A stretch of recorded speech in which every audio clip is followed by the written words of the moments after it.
everybody, and welcome back to Am's Title Podcast. I'm Am. Hi, if you've never met me before, it's really nice to meet you. Welcome to my Percy Jackson dedicated podcast. In today's episode, I have something very special and very different. I have brought back my best friend to help me break down episode 8. I have been waiting for this moment, and I gave him like a month's notice that we were going to do this together because I thought the finale was so great that it would just be amazing to be able to talk about it with someone else. So Adam is back on the podcast. I'm so excited. He was really happy to do this, and I'm so grateful to him for coming on. This episode is going to be uploaded before I review episode 7 for the pure reason that I've been really busy over the last 2 weeks, so I've had literally no time to record. This episode took me 2 hours to record, so it was trying to find a date that was suitable for both of us so that we could come together and record it. But I'm really proud with what we've come up with, and I hope you guys enjoy it. If you have any questions for me about the season finale, feel free to drop them in the comment section below. And now I present to you the episode. It is a long one, I apologise, but I hope you guys enjoy it. Okay, I'm going to hand over to me and Adam now. What kind of life is this? Last time you offered me a Ferrero Rocher, which is like a bougie chocolate, and now you come in here with absolutely nothing. I've got an apple. That's the sugariest thing that I can give you. I Wow. know. It's not very nice. Anyway, we get started. Or because last time I didn't cut out the bit where we were talking about Ferrero Rocher, which was probably the first 5 minutes of the episode. Well, you see now, I know that we can talk for 2 hours, Yeah. and it's probably best to, you know, go straight into the bit where you're talking about the show. Well, we've just watched it, haven't we? So we've got a bit more of a fresh idea of what's going on. Yeah. Although you'll be surprised how skillful I am at Forgetting forgetting it. things. Yeah, Yeah. I'm really good at that, so I think you are too. we'll have to see. Okay, right. You think this is excessive, but we're gonna talk through it so fast. I think people need to know how much effort you put into this. He knows I take notes. I always say that I take notes during the episode. I'm not going to admit it. It's if you want to admit that you've done that many notes. Yeah, but it's the season finale. Yeah. No, there's nothing wrong with it. It's just very impressive. Yeah, it took me a really long time. Yeah. It took me what, nearly 2, 3 hours to get all this together? Done a whole dissertation on this episode. Oh, no one cares about So dissertation. I hope people appreciate the work that goes into it. I'm sure they do. Uh, I just do it because it's like for me, it's fun. And the fact that I rock up with no preparation at all. It's fine. It's Yeah. fine. No, Whatever. it's I great. do the preparation for both of us, so it's Yeah. okay. Yeah. Right, you ready? Yeah. Let's get into it. Let's do it. Okay, so this is going to be slightly confusing for people because this episode is going to go up before episode 7. And the reason why is because I originally scheduled for this episode to be recorded and uploaded by today. But the problem is that didn't happen because I haven't had a chance. So I'm sorry, you're going to have to wait for episode 7 till next week. And we're going to do the season finale first, and then we'll do the second to last episode. Right. We're skipping to the good bit. No, episode 7's really good as well, but it's more of like, this is the thing I've been most excited for. And I only will bring you on to talk about big episodes. Yeah. Yeah, that makes sense. Like, I actually contemplated I should have brought you on for the 5th episode, which was at Cece's resort, because I had so much to say about that. I don't think you needed extra input. I think you had everything you needed to talk about the Percabeth bits. Oh, so good. It was so And I good. think there's a little bit of that in the post credits. Is there probably a whole page of notes Okay, just on okay, that? okay. Can we just. You walked in when I watched the post credit scene for the first time, right? So this is what he's basing this off of. I will talk about that when we get there. I am not going to spoil it because I've left a section for where you can talk about what you saw when you walked. Okay. Is that Okay. fair enough? Yeah, fine.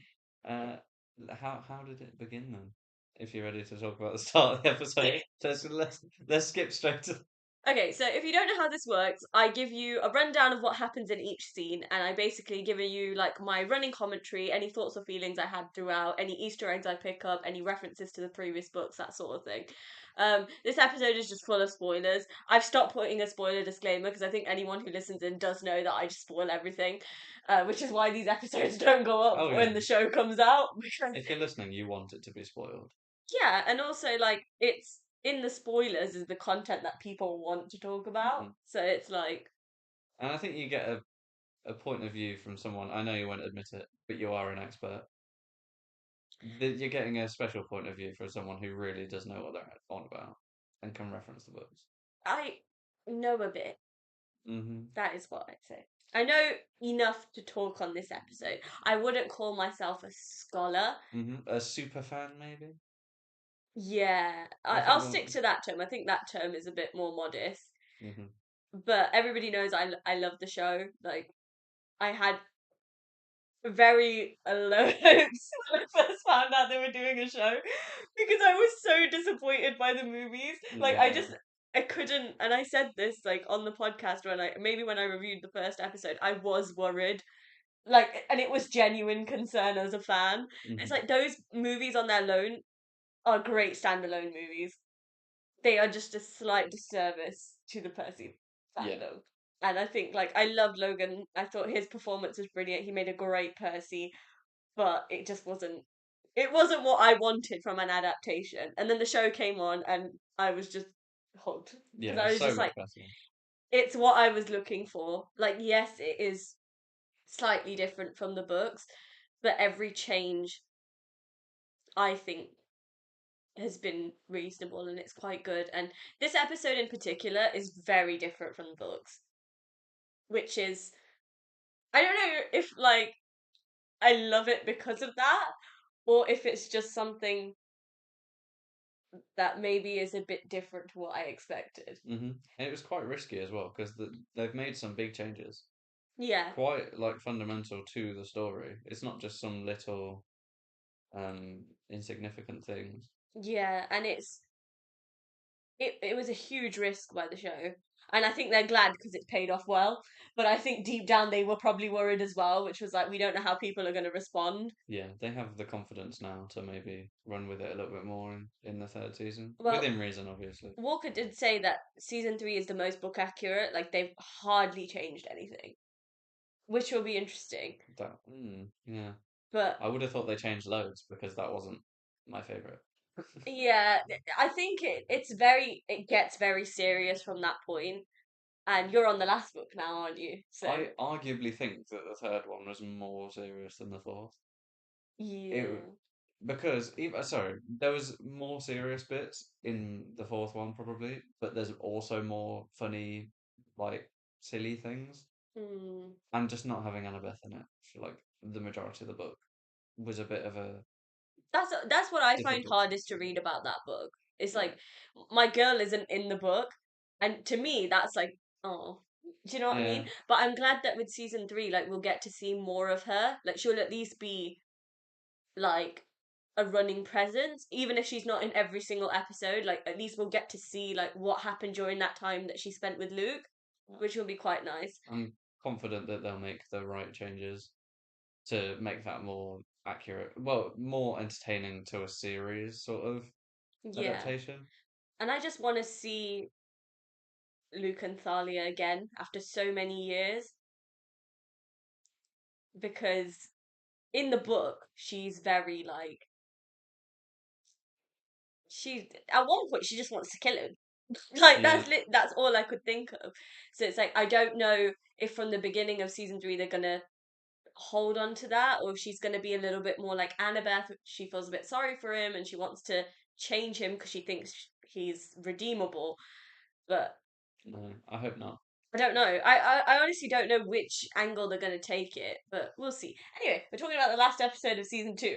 It's irrelevant to what is going on right now. No. Okay, so the opening scene for the episode is the night that Luke, Thalia, and Annabeth arrive at camp.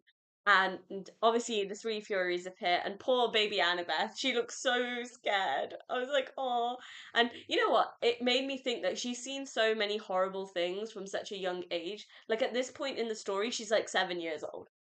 She's Yeah. faced Cyclopses. She's faced Furies. Like she's got thick skin. Yeah, I don't know how she survived by herself. And it definitely comes to the fact, like, I think you see a lot of her bravery in these 5 books. Hmm. And, like, obviously, because the books are written from Percy's point of view, we never ever get to see Annabeth admit that she's scared or she's worried about something. But I'm glad, like, the show will give her an opportunity to see her in that vulnerable light. She is someone with, like, such a tough exterior, like it's hard to like melt her down. Whereas I feel like in season two, what we've seen is a lot of that vulnerability coming to the surface, which I quite like. Um, and obviously Thalia tells Luke not to look back and be prepared for anything. And I think that's the moment where Luke realized what she's about to do. Like she's about to make the ultimate sacrifice. And this is young Luke. Like he was not quite poisoned by Kronos yet. He still didn't like the gods. And it's crazy because Thalia and Percy are so similar. They're very parallel. And it's this idea that they would both sacrifice themselves for the people that they love. And I think the same fatal flaw that Percy has, which is loyalty, I think Thalia also has that as well. And the night that they came to Half Blood Hill and the night that she made that sacrifice, I think that was kind of like the tipping point for Luke. It was like, yeah, he was a little bit on edge with the gods, but I think this is the thing that pushed him off the edge. Yeah. Um, I think if, well, obviously you see that because of what uh Zeus eventually says to her, but if they did what the gods wanted them to do, then Thalia would obviously take a lot more. She would take her life a lot more seriously, and she wouldn't want to sacrifice herself because she knows that she is one of the big three. She knows she's so important to the great prophecy, or just the fact that she's so powerful. She might think, oh, well, I'm so important, I'll let Luke sacrifice himself, or even I'll sacrifice Annabeth and I'll just go to camp and I won't worry about anybody else because I'm so important. Yeah, and then obviously the bit where Luke tells her that, he doesn't want to leave her. And they're so young at this point in the story, and they've just about managed to build this strong family unit on their own. Like they're two people that were on the run. They happened to meet each other by chance, and then obviously they met Annabeth along the way. And this is their family. That these are the people that they care about, and it's just such a shame that this is the moment that breaks them up.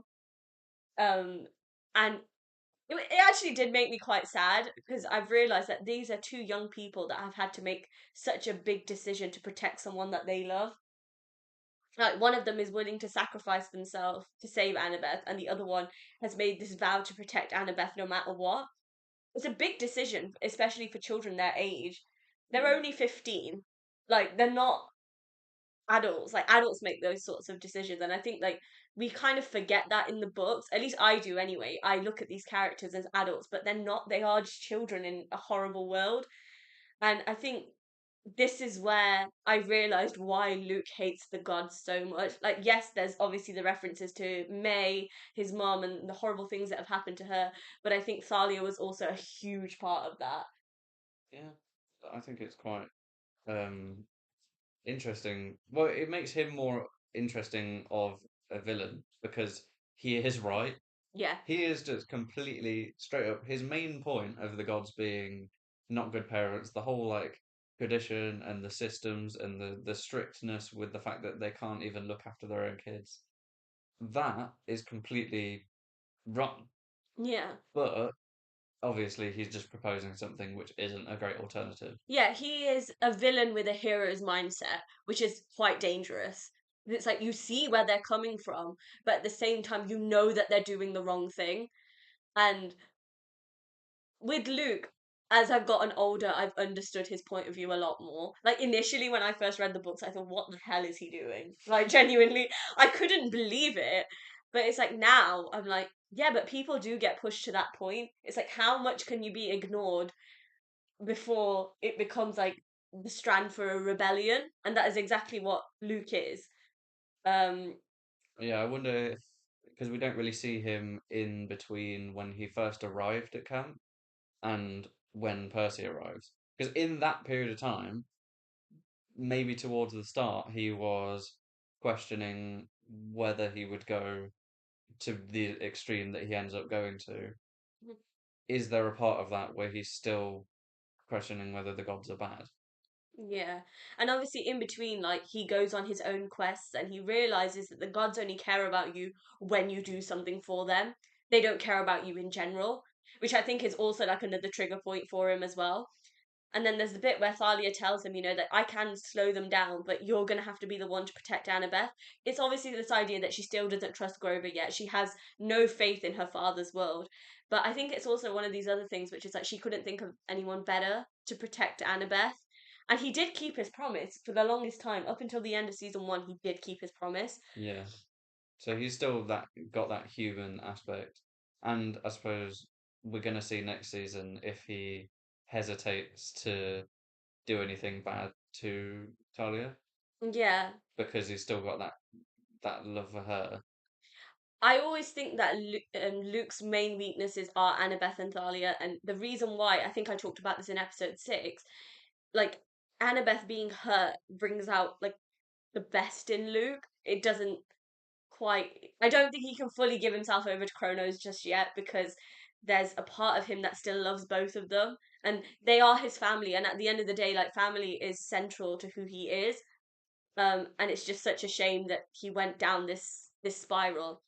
And this is the first time we see actually Thalia hesitate in battle as well. Like she looks scared, and I don't think it's of the Furies. I think it was genuinely the thought of losing the people that she cares about.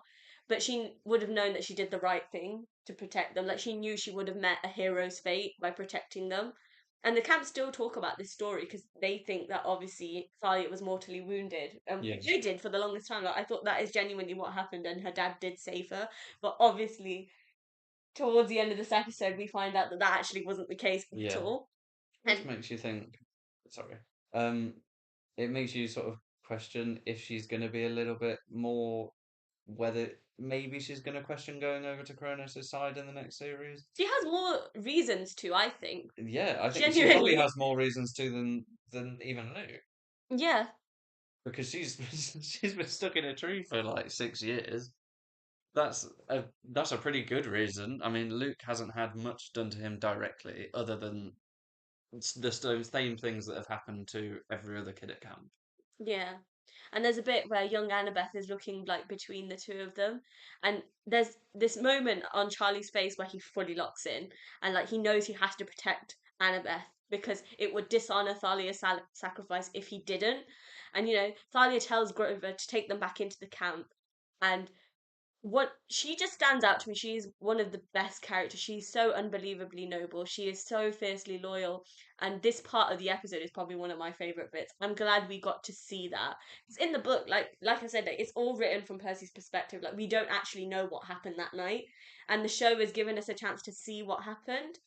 Yeah, a lot of the book is him just saying, Yeah, everybody knows things that I don't know, and they yeah, won't tell me what they know.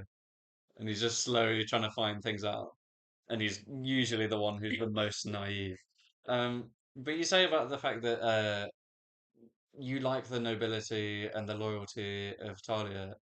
It's the fact that she is so similar to Percy. The yeah. same reasons that you like Percy are the things that you like about Talia. Yeah. And she tells like Luke that he's got to get Annabeth to safety. Like this is the moment where he has to go, and she gives him a hug. And this was really interesting because I've never seen Luke engage in any sort of physical intimacy with anyone. Like Yeah, he's not really a hugger. He doesn't really touch people, and he's naturally a very reserved character. And I think probably Annabeth and Thalia are the only people that he feels that true connection to and that love for, and that's why he's able to engage in that and put his guard down a little bit. even the people on his team, they're quite just mean. And Yeah. the obviously, you're going to go over to Kronos, you're going to support him if you're the more violent side of people. Maybe you're like the god that is your parent is more of a violent god or something like that. Um, but obviously, he can't really express his emotions to the people around him. He can only express emotions to Annabeth, Talia, people that he knew when he was quote unquote good. Yeah. And she uses a quote, "We take care of our own." And it's such a powerful quote, and it's a teaching that she's installed in both Luke and Annabeth during the time that she's known them. And those words are the one thing that connects Luke to Thalia's sacrifice and that night where obviously everything went wrong. And Annabeth uses those words in episode 7. Like, she says it again. She goes, "We take care of our own," and his face completely changes. And maybe Annabeth was right all along. Like, she sort of mentions a little bit later on in this episode that Thalia is probably the only thing Luke cares about more than Kronos. And she is like a physical representation of the connection he has to his younger self. So it'll be interesting to see when he sees her again in And season yeah, 3 how he's going to react. and she has literally not changed because she has been completely on Yeah, pause.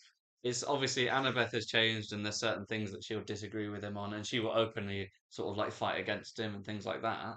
And obviously, she has like kind of replaced him in a sense with Percy.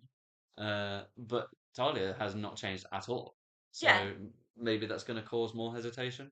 Yeah, and then she sort of takes one last look at the both of them and then she runs towards the Furies and she says, "If you want to fight, like, I'll give you one." And I love how instantly able she's able, that's not the word. I love how instantly like her face changes and she's able to mask the pain that she's feeling of losing her family. She's able to put that brave face on and fight for the people that she loves. And it's one of those things where she doesn't want anyone to see her like she has any weaknesses. And she knows that by sacrificing her life, like, her family are safe. And that's all that she could ever want. Mhm. And that's kind of where the scene sort of cuts off and you're like, Yeah. damn She it. doesn't want anything to do with the plan that's been sort of what's it, her destiny. Yeah. So the next scene, I've put it's in Sally's car, but that's actually inaccurate. It's Paul Blowfist's car. Sally's just the one driving it here. Um, I love that I know that now. It's so good. yeah. Percy is obviously recalling what Annabeth said on the light vote about the great prophecy, and you could see he's still terrified of Thalia's return. Like, there's a chance she could be the child of the prophecy.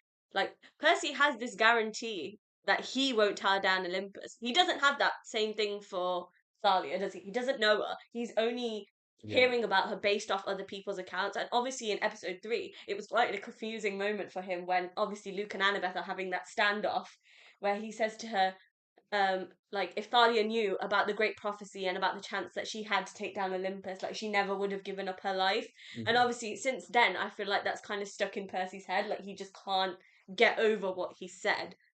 Um, and I think it was an element of jealousy as well, which is something from the book, which is like he thinks Thalia is going to replace him in Grover and Annabeth's life. Like, it's all of a sudden like he feels like he's not needed anymore. And they were Yeah. so excited about her coming back. It's almost like to him, he's like, "Oh, so I don't mean anything then because there's obviously someone else who's exactly the same as me that means more to Well, these people." even more powerful than him. Yeah, and it's quite. I did feel really sorry for him because I was just like, he's already struggling with this, and obviously he's been injured by Luke as well, and he's realized that obviously he can't really take Luke on in a fight because it's not a fair fight. And I think now this whole Thalia thing, this paranoia that he's had since his dream in episode 7, or was it episode 6? I think it's in episode 6, whilst they were going to Polyphemus' island. Like, since then, he's fully paranoid. And I don't think that Yeah. paranoia disappears anytime soon. And he's getting the flashbacks of his dream when he walks into the big house and he sees Thalia wearing Kronos' cloak. And, that's the symbol of evil. Like, we know that Kronos' cloak, the shadowy figure, came to visit him in episode 8 of season 1. And, like, since then, like, he's very. That's the thing that's put him on edge. And obviously, Sally notices that there's something going on with her son. Like, he sat there quietly, and that's like Yeah. ironic for that's ironic for him. Like, he's a chatterbox, like he doesn't shut up. But the reason he's like in this daydream, which is quite scary. Yeah. And I love that she can sense his discomfort. Like, even though she probably hasn't spent the most time with her son, she still knows when something's wrong. And honestly, that woman is just, I just love her. I think she's great. Like, She's the best character. yeah, we love She Virginia. she knows Percy on a different sort of level. Yeah, I think she's able to sense his emotions better than anyone else. Like, yeah, him and Grover share an empathy link, but she still has that maternal instinct of understanding what's going on with him without him even saying anything. And obviously he says, "Oh, like nothing." And he looks around the car, and I think it's because I don't think he wanted anyone to see how terrified he actually is about the thought of Thalia coming back. Like they all have such a heroic view of her, and like he doesn't want to be the person to dampen that view Yeah. because he doesn't have any facts to base it on. And obviously he tells his mom to look out, and Black Jack is like stood in the middle of the road, which was like, what's going on? It's so good. And obviously, like Clarice wasn't on his back, which was like, yeah, something's gone wrong. Like Yeah. along the way, like nothing could ever run smoothly for these guys. And obviously Tyson's main question is where's Clarice, and obviously we were all wondering the same thing because we were like, where the hell's she gone? And as Percy tries to leave the car, his mom sort of grabs his arm to try and stop him. And I love how cute she is, and she's just like, there's this natural instinct which is to her he's still a baby, Yeah. and she just wants to protect him. He says that he knows him, and Sally's face is just, she looks so confused. I love that. I guess she's kind of forgotten that Poseidon is the father of horses, so a child of Poseidon would be able to communicate with Mm. horses. Um, which is another actually ability that Percy's unlocked in this season. Like in season one, he doesn't really know much about what he's capable of, Yeah. and I think in this season we get a little bit more of that, which is quite nice. It's nice to see like the more time he's spending in this world, the more he's tapping into it. You could say. Yeah. I mean, you see it from Poseidon later on. He's like, don't doubt your own abilities. And he's sort of, obviously, they get older and they get more powerful. So maybe because Sally hasn't seen him in so long, she doesn't really know what sort of adventures he's been on, doesn't know what danger he's been in. And obviously, she doesn't know that he's literally discovered this flying horse. Yeah, and obviously she still can't comprehend what's happening. And it just shows like how innocent she is and how different her world is to Poseidon's world. And it's just like this was the humor that I was looking for. Like this is a really serious situation. This episode overall is quite serious, but this nice like little moment of humor was enough for me. It shows how just like exhausted she is. She's obviously had to be just worried about him for the last however long, and she's used to it now because it happened last month, last summer, Yeah. the one before, and yeah, she's just had to drive all the way to come and get them, and I suppose then is the only time that she can breathe. Yeah.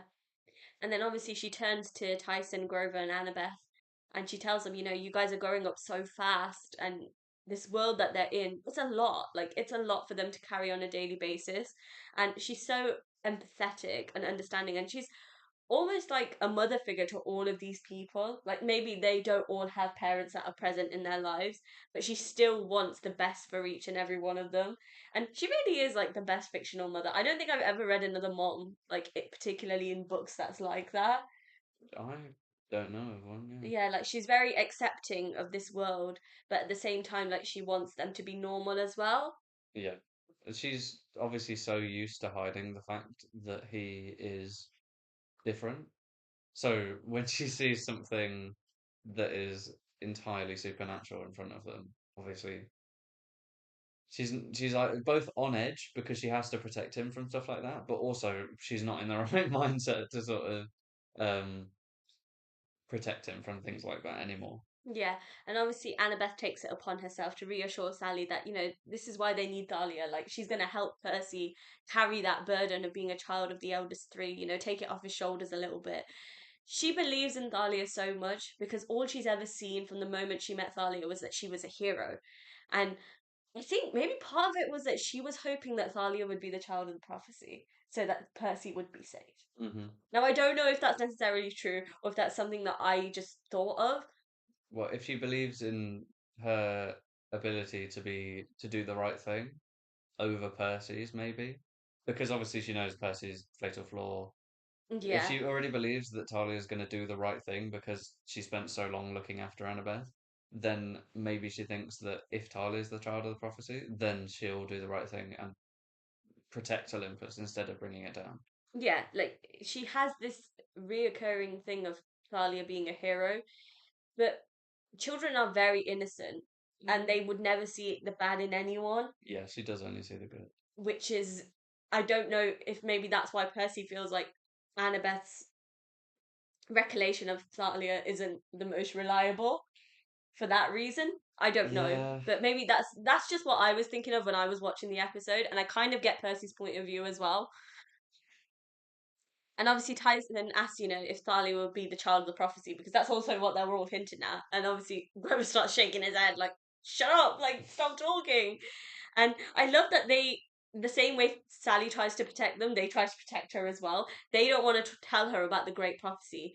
Like, she already is on edge every summer, not knowing whether her son is going to come back. yeah, that's a whole different level of danger that he'd be put in. Yeah, and if she was to find out that her son is going to decide the fate of Olympus, I don't think she'd be the most happy. Like any mother, like she wouldn't want that for her child. Like it's a big decision, and they're all just so protective of each other, which is nice. Like even though they live in such a horrible world, they try their best to like be a community and just be there for each other, which is quite nice.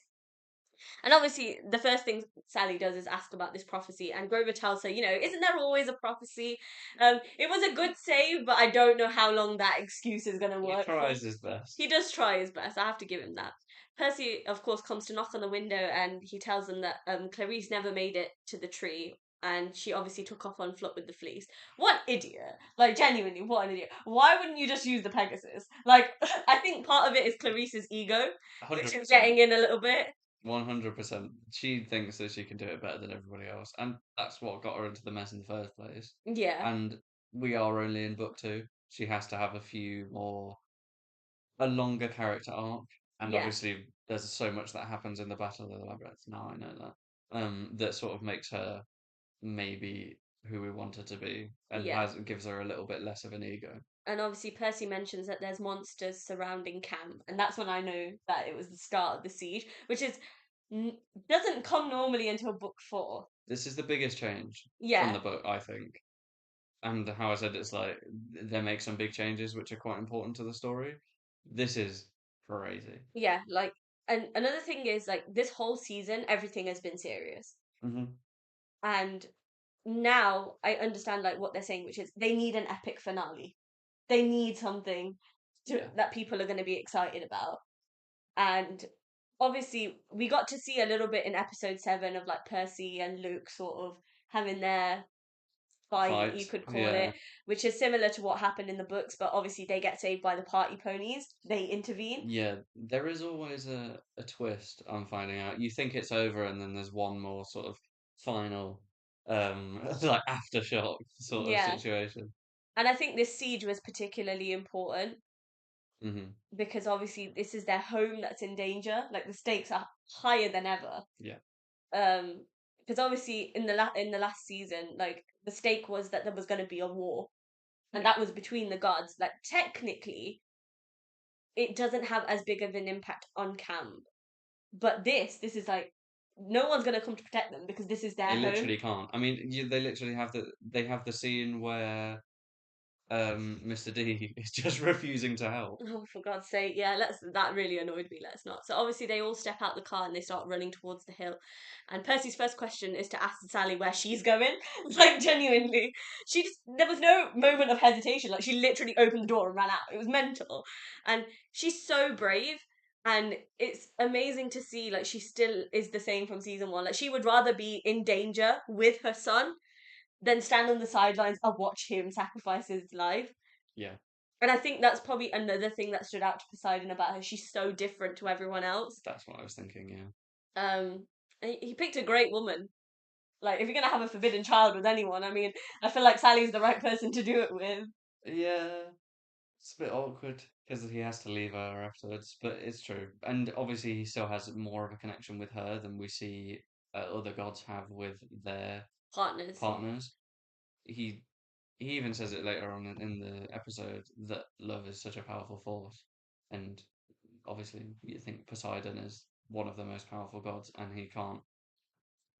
It was more important than him not having a forbidden child. Yeah, and she's just like not only is she an incredible mother, but she's also an incredible human being. And like she has made like what we call Percy's fatal flaw. Like she's taught him the importance of the people around him, Yeah. and it's she has this belief in him as well, which is very interesting. She's not saying to him, "Don't go, don't fight this battle, like stay here with me." She's saying, "Go and fight, but just know there's someone right there behind you, and that's me." Yeah, Like even though she's not in the battle physically, spiritually she's there. Like he knows that he has her support to make whatever decision that he needs, and he's always had her support from the books. Like even now in the newer books, like Chalice of the Gods, Wrath of the Triple Goddess, she's never ever once said to him, "Don't do it." yeah. I She's mean, always given him the go, like do she it. takes Tyson in Yeah. out after barely. I mean, she must have known, but after Percy didn't even know who this person was. It's just a random guy that she decides to take in, and I mean, he questions it, but he doesn't question it that much. He just sees that, oh, my mum is the sort of person to do that because she's so nice. Yeah, and obviously Percy stands there and he begs her, and he tells her about the night that the Minotaur nearly killed her. And he was watching that night. Like, he was a 12-year-old kid. And, like, I think this moment is when he realized that at that point in time, he wasn't strong enough and he wasn't fast enough to save her. Hmm. And I think that he still has this worry now that he's not going to be able to save her. Yeah, and the threat is even greater. Yeah, and he knows that Luke knows how special his mom is to him. Yeah, If he was to take Sally, that's it. He knows that Percy would join Kronos if he had a chance to save Sally. So I think he did made the best decision by keeping her out of the way. And he tells her that, I can't allow you to get close to that kind of danger again. And it really shows how much he's grown up. Like he's gone from this innocent, like 12-year-old kid to this mature teenager that understands the graveness of the situation that they're in. He won't allow her to get close to that kind of danger again. He knows better than that. And, he gives her a hug and Walker's eyes, like, he just looks like he's gonna cry. I was like, no, I was like, that's not allowed. But it's just like, it was just such a good scene. And it's like, even though we only get to see like little bits of Sally, like she's always at the beginning of the season and the end of the season, she hmm, still has such a presence when she's in, like, you feel like she's always there, which is yeah, nice. And obviously he tells her that, well, when he tells her that he can't allow her to get close to that kind of like danger again, she just nods. Like she doesn't argue with him on that matter. Like she accepts his concerns. He's raised a valid point, and she just backs off. Um, she knows he can't afford to be distracted in this battle. hmm, Like he can't afford to be distracted by the fact that she can get hurt. yeah. It's worth it to her, even if she thinks she will be safe. It's worth it to her just to make him feel more safe Yeah, in that battle, so he's not having to look after her. yeah, and it's not just that, but she knows he's not just fighting for himself. He's fighting for the people that are there, other children that don't have families, and she wants him to do the right thing, which is nice. And she wants his head 100% in the game because it's like for him at this moment in time, it's now or never. Oh, it's a good job that she didn't come and watch what happened later Oh on. no, please don't. It genuinely does upset me. Like We'll get on to the. we'll come back to that in a minute. Um, she knows that obviously she's not the only reason why Percy is so worried. Like she can see it on his face. And he tells her about the dream that obviously she had in episode 1 of the drachma. And he thought that like the two sides of the drachma represented him and Thalia, which is quite an interesting take on the dream. I'm not 100% sure that that actually is what the dream meant. I think Mm, it still is. very nice. I think it's still Percy and Luke, two sides of the same coin, Yeah, good and bad. But obviously Percy and Thalia are so incredibly similar. um and I think maybe that's what scares him more, is because he knows what his weaknesses are, and I think he knows that Thalia is exactly the same. And yeah, when you have two equal forces, they repel. yeah, They don't. yeah. They are so similar, but Yeah. they're likable in the same ways, and they are so annoying in the same ways. Tyson sort of ushers Percy to follow him, and Percy makes Sally promise that she'll stay a safe distance, um, which is quite nice. And I love that the show is constantly reminding us about his fatal flaw. His personal loyalty to people is what gets him in trouble. And I'm glad we got to see Sally for like a split second, Hmm. but she had such an important part to play in this part of the story, I think. Yeah, it answers sort of the over the annoying person watching this, which is me. would would usually say, "Why don't they just call Sally?" Yeah, But as soon as that, but they actually did. It's quite nice that they entertain a lot of those things, and it happens a lot in the books as well, where they say, "Oh, and I would have done this as well, but I can't because of what if, what if this, or what if there's some sort of power." It's like, why doesn't he fly everywhere? yeah, Because Zeus would shoot him down. yeah. I like that they answer some of those questions. Yeah, and obviously, whilst they're saying goodbye, you can see the tears in her eyes as well, and she understands the danger that she's put her son in, whether this was intentionally or unintentionally by him being a forbidden child. But she also believes in the hero that he is, which is nice. It's like she is fighting a constant internal battle as well, which is like, oh, my son is in danger because he's a forbidden child, but also he's an incredible hero. Hmm. So it's like for any mother, that is such a hard thing. Like you could either protect them forever or you could just let them go out and be who they're supposed to be. And I'm glad she gives him that freedom. Yeah, she's made the decision already, but obviously it must feel like she has to let him go again, and every time she does let him go, she doesn't know he's going to come back. And obviously, like Walker and Virginia are just like the perfect people to play this sort of chemistry. Like, Yeah, it does feel like it's his. yeah, and I just couldn't imagine two better people for something like this. And they're both just out of the book. Honestly, Yeah. she is so exactly what you would imagine from reading the book. And then obviously the scene sort of comes to an end with Percy running up the hill and leaving Sally behind. So the next scene takes place at the chariot arena, and the poor campers, they're having to sit there and restore the arena because Tantalus wants to continue the chariot races. And he's basically giving this massive speech about how he was an amazing charioteer before he was king. He's such a narcissist. It's actually really annoying. It was just like I was sitting there thinking, these campers don't care, but also I don't care as well. It's just like I don't know why you're telling us this.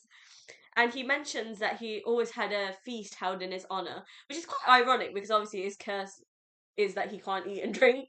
Well, you'd have food on the mind if you hadn't eaten in so long. Yeah, and obviously Chris Rodriguez interrupts him and he shows him a Laestrygonian weapon that they found and that another giant had obviously managed to break through the barrier. He asks Tantalus for more people to help him patrol the border, and of course Tantalus says no. And let's be honest, like I mentioned this, I think it was when I reviewed episode 2. Tantalus couldn't care less about the camp. Forget the campers, like none of these people are his children. He's immortal. Yeah, He's he not bothered. doesn't care. And, he's only doing this because Zeus obviously recruited him and he wanted to get on the good side of Zeus so that his curse would be lifted. Yeah, and I can imagine this is like the equivalent of the worst possible job you can have as a god. Yeah. It's just being looking after all the kids. And obviously, it becomes more and more obvious in this scene that all Tantalus cares about is the races. And, Chris tells him to screw the races because at some point there's going to be no camp anymore. So the chances of the racings happening is never going to happen. And it was kind of like a huge reality check for me in particular when I was watching the episode because I realized that the stakes this episode are so incredibly high. And, these young campers that are like stood around, they look absolutely mortified like by what they're hearing. But, it's someone has to tell them the truth. Yeah, there's some kids that maybe don't even have they haven't been identified. Their parents haven't been identified, or they're kids of minor gods. They don't really have much of a say in what happens in the camp. Obviously, they will fight if there is like a war or something like that, but they're kind of just there. They're watching it all happen, and then Chris Rodriguez is one of obviously few that is really going to fight against Tantalus and fight against the sort of regime. Yeah, and then obviously Tantalus goes off on one again and he talks about the fact that they've never seen a real siege before. And it's like, for God's sake, just shut up. Like, genuinely shut up. He's been alive for so long. Yeah, and he picks up a chicken leg, which I had to include this because obviously it was very important. I didn't just write this in for no reason. And obviously, this is the moment where we realise that obviously his curse has been lifted. And I wasn't expecting it. I was just a bit like, what is going on? Well, I was ready for it to jump out of his hand at any moment. Yeah, and as he thinks that his curse has been lifted because he thinks that he did the right thing and he gets really excited and then all of a sudden he catches a fireball in the face, which yeah, I thought it was I'm not gonna lie, I did laugh because I'm a morbid Satisfying. person. And, I would say like I hated Tantalus as a character, but I can't get over the fact that Timothy was such a great addition to the cast. Like I don't think they could have found someone better to play something He like was really good at it. I'm glad they made him a little bit sillier. Yeah. Not as much as Mr. D, but yeah, they definitely made him a little bit sillier than he was in the books. And obviously, the most surprising thing just before this scene comes to an end is like a lace Dragonian, like literally practically walks up to the chariot arena and runs back off into the forest. And I think it's that moment where everybody, all the campers that are stood there, they realize that actually their home, the place where they're supposed to be safe, isn't safe anymore. Yeah. And that's where that scene finishes off. Right, the next scene is obviously at Thalia's tree, and Bronte and her warriors are obviously trying their best to defend the border. Sage is incredible. I think she was such a lovely addition to the cast, and she's just stunning. Like whenever I look at her, I'm just like, wow. I don't remember who that is, I'm sorry. It doesn't matter. Okay.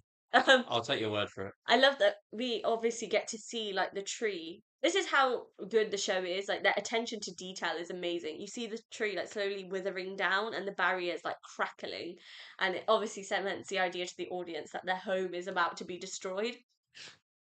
And the Laestrygonians are obviously they're still chucking stuff at the barrier to try and weaken it.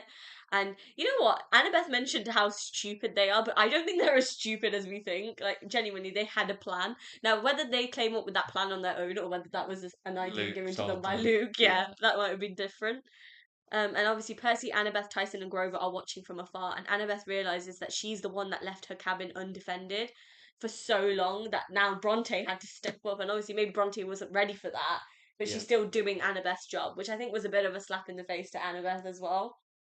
Yeah. They're running out of people. Yeah, exactly. Like she's the best warrior at camp, and she Everybody wasn't has to there. chip into a fight. They don't have all of these um sort of sons and daughters of Ares that are just going to fight and then nobody else has to worry about it. Yeah, and obviously Percy knows that Clarice definitely didn't come this way because if she had, the tree would have been healed by now. And Tyson says that he can hear something shaking the ground, and it's Luke and his army ready to march into camp. You know, when they were been talking about this siege, part of me wanted to think that it wasn't real and that he was just doing that to scare them.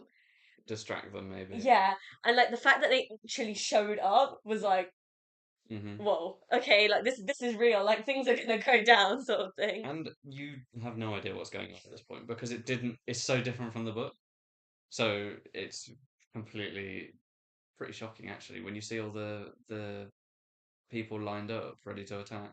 Yeah, and these are people that went to camp. Like this was their home at one point as well. It's like they're ready to kill all the people that they grew up with Hmm.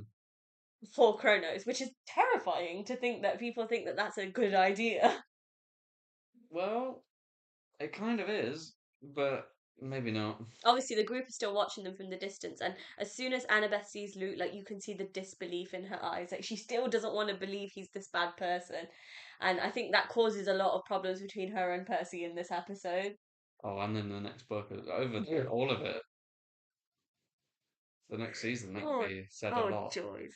And obviously Tyson uses his ability to speak in Luke's voice, and he hears him say that he wants everyone to join him at Half Blood Hill. And he mentions that he's got a team inside camp that have been helping him this entire time. Now, this team doesn't normally get referenced until book five, I think it is, where we find out that he's got a team inside camp. Yeah. And obviously, like everyone is shocked because they're like, who are these people that are like helping him? Who would want to bring their home to the ground, Yeah. basically? And you know, even Annabeth, like she's just stood there, like she just can't believe what he's saying. Like, Well, you would have thought that everyone who recruits has left camp because we know that some people have. yeah. And I think she, at this point when I was watching it, I didn't know if what Luke was saying was actually his words or if it was the words that were put into his head by Kronos. Mm. But either way, it's still really scary, like what he's This is saying. quite an interesting part because he's not fully sort of taken over by Kronos yet. So he's some of his own thoughts are still in there. Yeah. So you see, is maybe there's some chance of him being saved? I don't know. Yeah, and obviously Alison tells Luke to bring the barrier down and the tree. We all know he won't do that because at the end of the day, he hasn't got the guts to do it. That is still Thalia to him, and he can't face her. He's already dishonored his sacrifice, and now the thought of trying to like kill her as well Yeah, is just not gonna. It's not gonna sit right with him. yeah. Alison was brutal. Yeah, I really don't like her. I'm sure Beatrice is lovely, but genuinely don't like her character at all. She's really good at doing that sort of character. Yeah, she's a great actor. And obviously he tells them that they're gonna burn camp to the ground, and anyone left inside, yeah, he's completely gone. Like he's actually lost his mind. Like I'm not even joking. Like what is wrong with you? Like you're willing to kill the people you grew up with, which is insane. And and in the place that protected him, obviously from the evils of Kronos all these years. I'm sorry, I just don't understand how people can be a Luke apologist. Like I don't get it.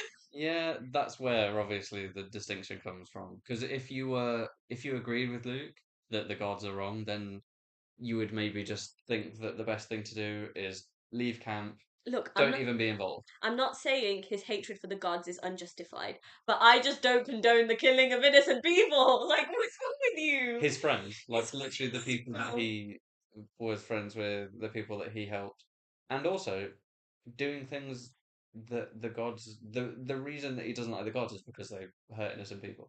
Yeah, and he's doing the exact same thing. He is sacrificing his sister to bring a titan back.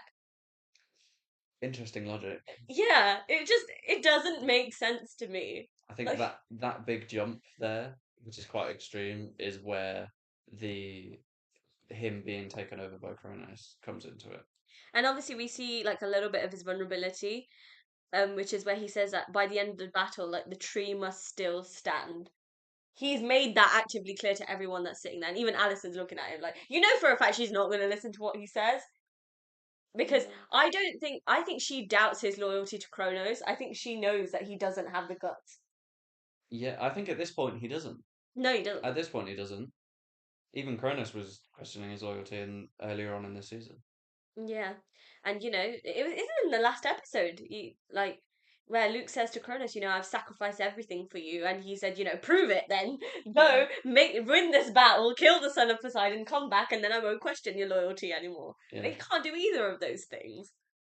And obviously, he tells his army that Thalia is a child of the big three. She will destroy Olympus if she's given the opportunity because she's the most powerful demigod alive. Well, he doesn't know that though. And we get a shot of Percy, and he still looks really scared. Yeah. Like he just can't shake this worry off. And even when Annabeth is just standing there, like with a blank expression, I don't think she knows what to say about what's Mm. happening right now. Well, she's trying to tell Percy the opposite of that. Yeah, So she's just saying, "I promise." She's got no evidence to go on. She's got nothing that she can say that will prove it to Percy that she is good and will be on that side of history. yeah. So, And I think this is the moment where it finally dawns on her how far Luke has gone. I don't think she realized up until now how much Kronos is in his head. And even like when she saw his betrayal last season, it still didn't register to her. Like she still is just like, yeah, but he's just being manipulated. I think we've gone past manipulation. Like yeah. genuinely, I truly believe that we've gone past that. And it's going to be interesting to see in season 3. They spend so much time together. I don't know how they're going to interact. I'm interested to see that as well. I don't know. Like he tricks her into carrying the weight of the sky by herself for 22 hours so Yeah. that he could be free. Like he plays on her affection for him. I think Kronos wears that element of him down. The little bit of humanism that is still there in him is all his love for Annabeth and Talia, and I think that is going to be worn down a lot Next next season in season. particular, yeah. Yeah. And obviously Luke tells Alison that they need to free Thalia from the tree.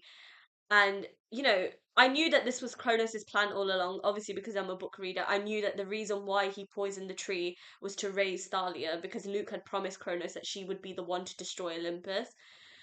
And obviously we know that she won't do that. And it's so crazy because Luke and Annabeth both knew Thalia around about the same time, but they have such different impressions of who she is, Mm. which is scary. Like obviously, like Annabeth looks at Thalia as a hero, and Luke looks at Thalia as like a destroyer.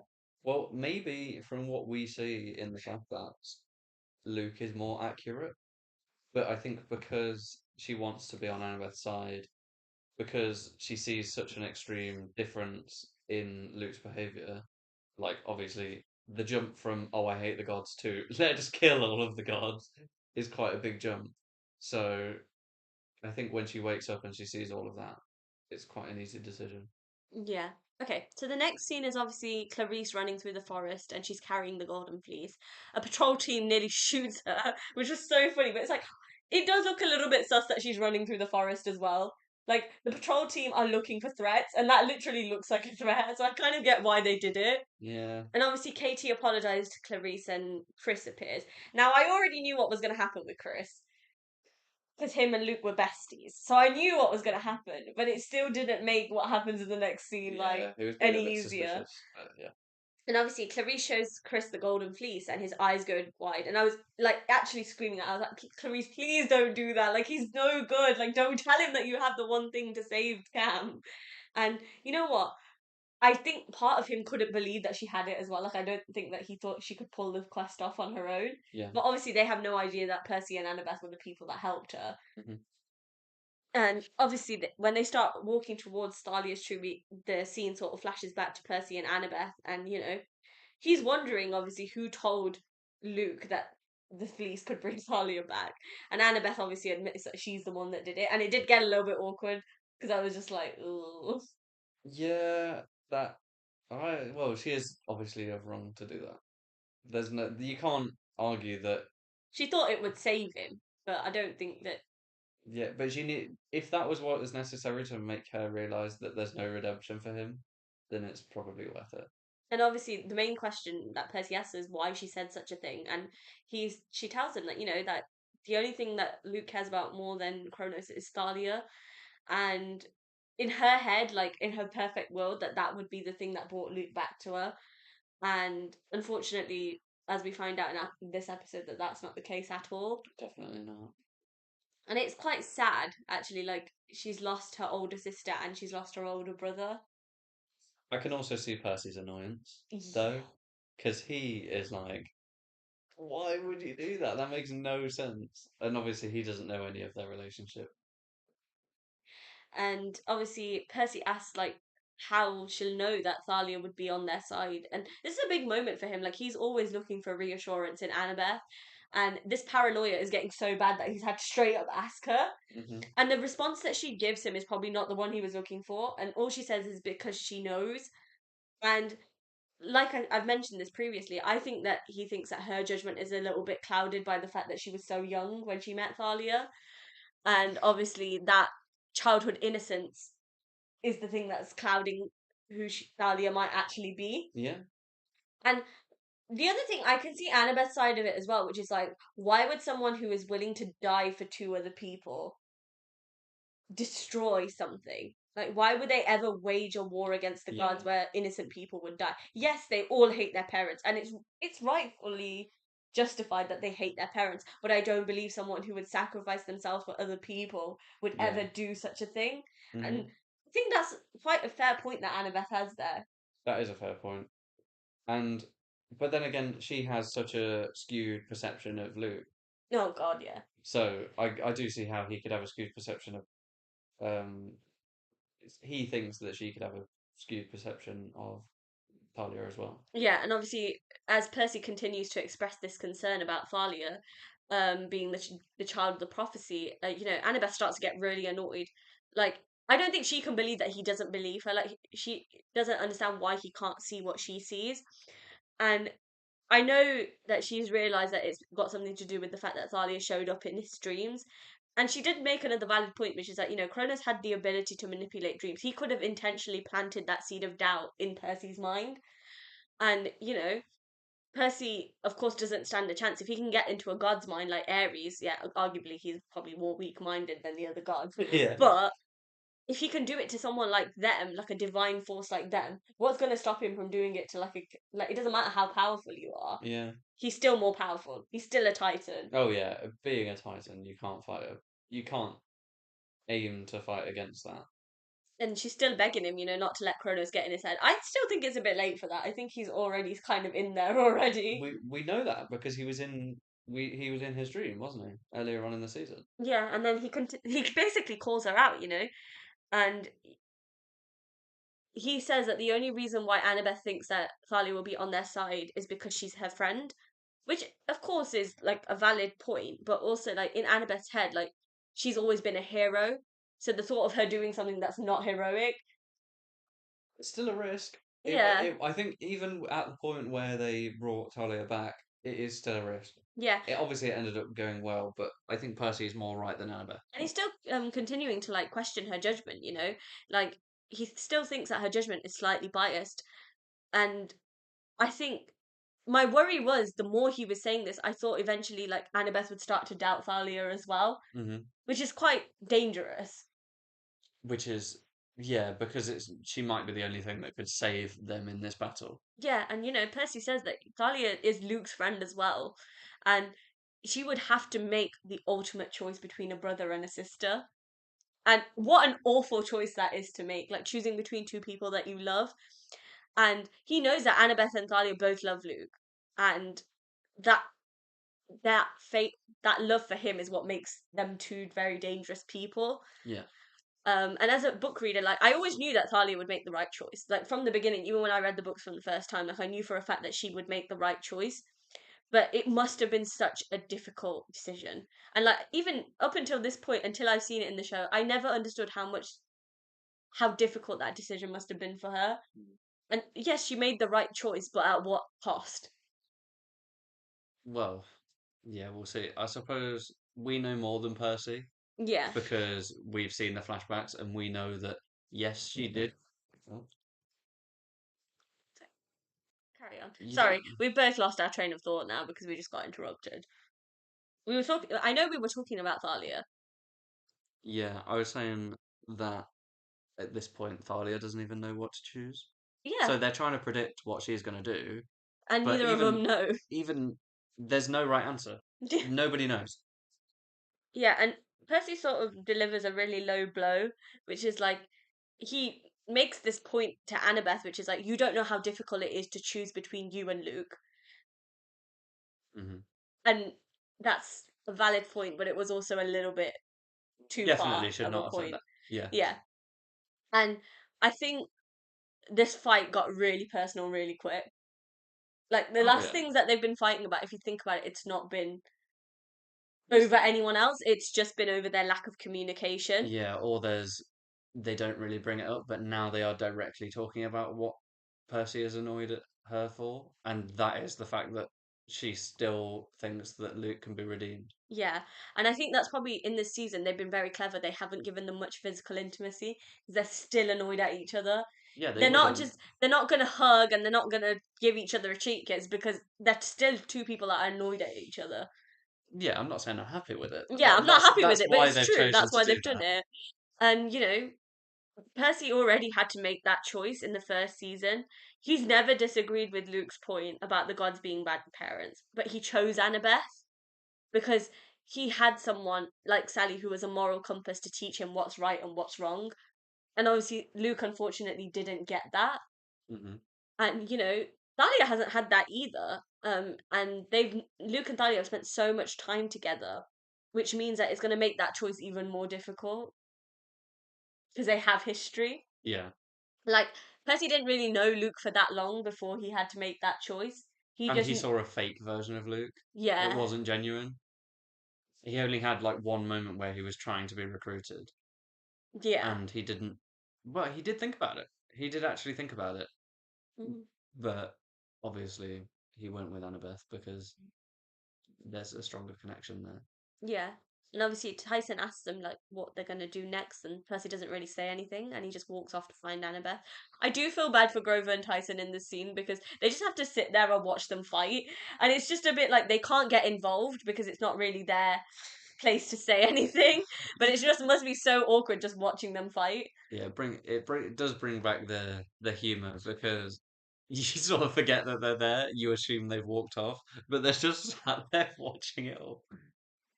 So the next scene sort of opens up with Annabeth watching the Laestrygonians walking towards the convoy, and she asks Grover like which is the way to the fleece. Like he can track it; it gives off the same scent as Pan, which is quite an interesting, cool detail that they've kept in from the books. Hmm. And her plan is to find the fleece while Percy and Tyson help Bronte.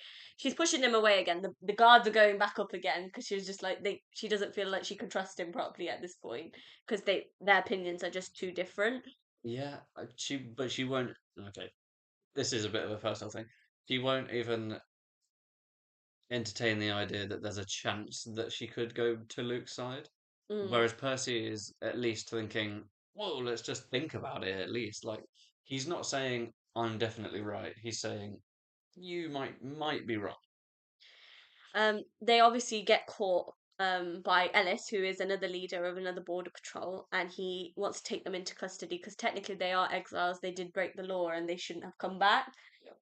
And Annabeth obviously tells him that, Clarice needs their help, but he's still under the impression that they tried to steal Clarice's quest because that's obviously what Tantalus told them. And he tells them that, outwardly, like, you guys shouldn't have come back. Like, you Yeah. shouldn't be here, that sort of thing. Fair enough, like, the law is the law. Yeah, it shows another sort of moment where he's quite similar to Talia because they do actually both do things that are technically against the rules, but they do Yeah, it. But the difference is they do it for the right reasons, yep. whereas Luke does it for the wrong That's why these reasons. gods have children, though, don't they? They create children to break the rule, which is Yeah. sad. Like, that's their reason for having children. It's not Hmm. that they love them or want to bring them into the world to do Well, good. no, definitely not. And, Percy tells them that they genuinely don't have time for this. There's an army at their front door. These campers technically don't stand a chance without Percy and Annabeth. If they're not fighting, who's actually defending this camp? Yeah, they need Percy. Absolutely no one. Yeah. And, Percy tells Alice to take him to Tantalus. You know what? I actually forgot that they didn't know what happened to him. Obviously, we as the audience know what happened to Tantalus because it happened right in front of our eyes. But Yeah. obviously, they don't have a clue. So the next great question that was asked by Percy is who's in charge of camp defense? Hmm. And literally, the worst person I could think of is in charge. Yeah, I love it. I love it so much. And then we get a flash to the big house, and it's Mr. D singing to the young campers. He's actually quite good at singing, and he's surprisingly good with young children, which is That's I his thought is calling. something that I didn't expect. That's his calling. There's no drama. Again, humor in serious moments, and I love Jason. Jason Mantzoukas is brilliant. His performance as Dionysus, like I don't think that there could have been anyone else that could have played that role. He's great. Hmm. And obviously, Ellis tells Mr. D that he's found these exiles by the boundary. I love that he's grouped them and calling them exiles instead of using their actual names. Yeah, I think that is a bit dodgy, to be fair. They were friends not long ago. Yeah, and But maybe I think in when you get into the further books, it's kind of like us versus them. So everybody in camp is closer, and they're more of a team. Whereas this yeah, point, it's kind of like we don't like Percy still. yeah, and then obviously, Mr. D's bright idea is to tell them to take the exiles to Tantalus. It's crazy that he doesn't know what's going on in his own camp. How has no one told him that Tantalus is dead? He's Like singing. genuinely. He's singing. Yeah, but how does he not know? Like genuinely, how does he not know? Obviously, in the books, like he's the one that sends Tantalus back to the underworld. But Oh yeah, in this instance, obviously, Tantalus just went. But it's fine. It's fine. he'll be all right. He'll be back. Annabeth tells him that obviously Clarice has the fleece, but if they got here before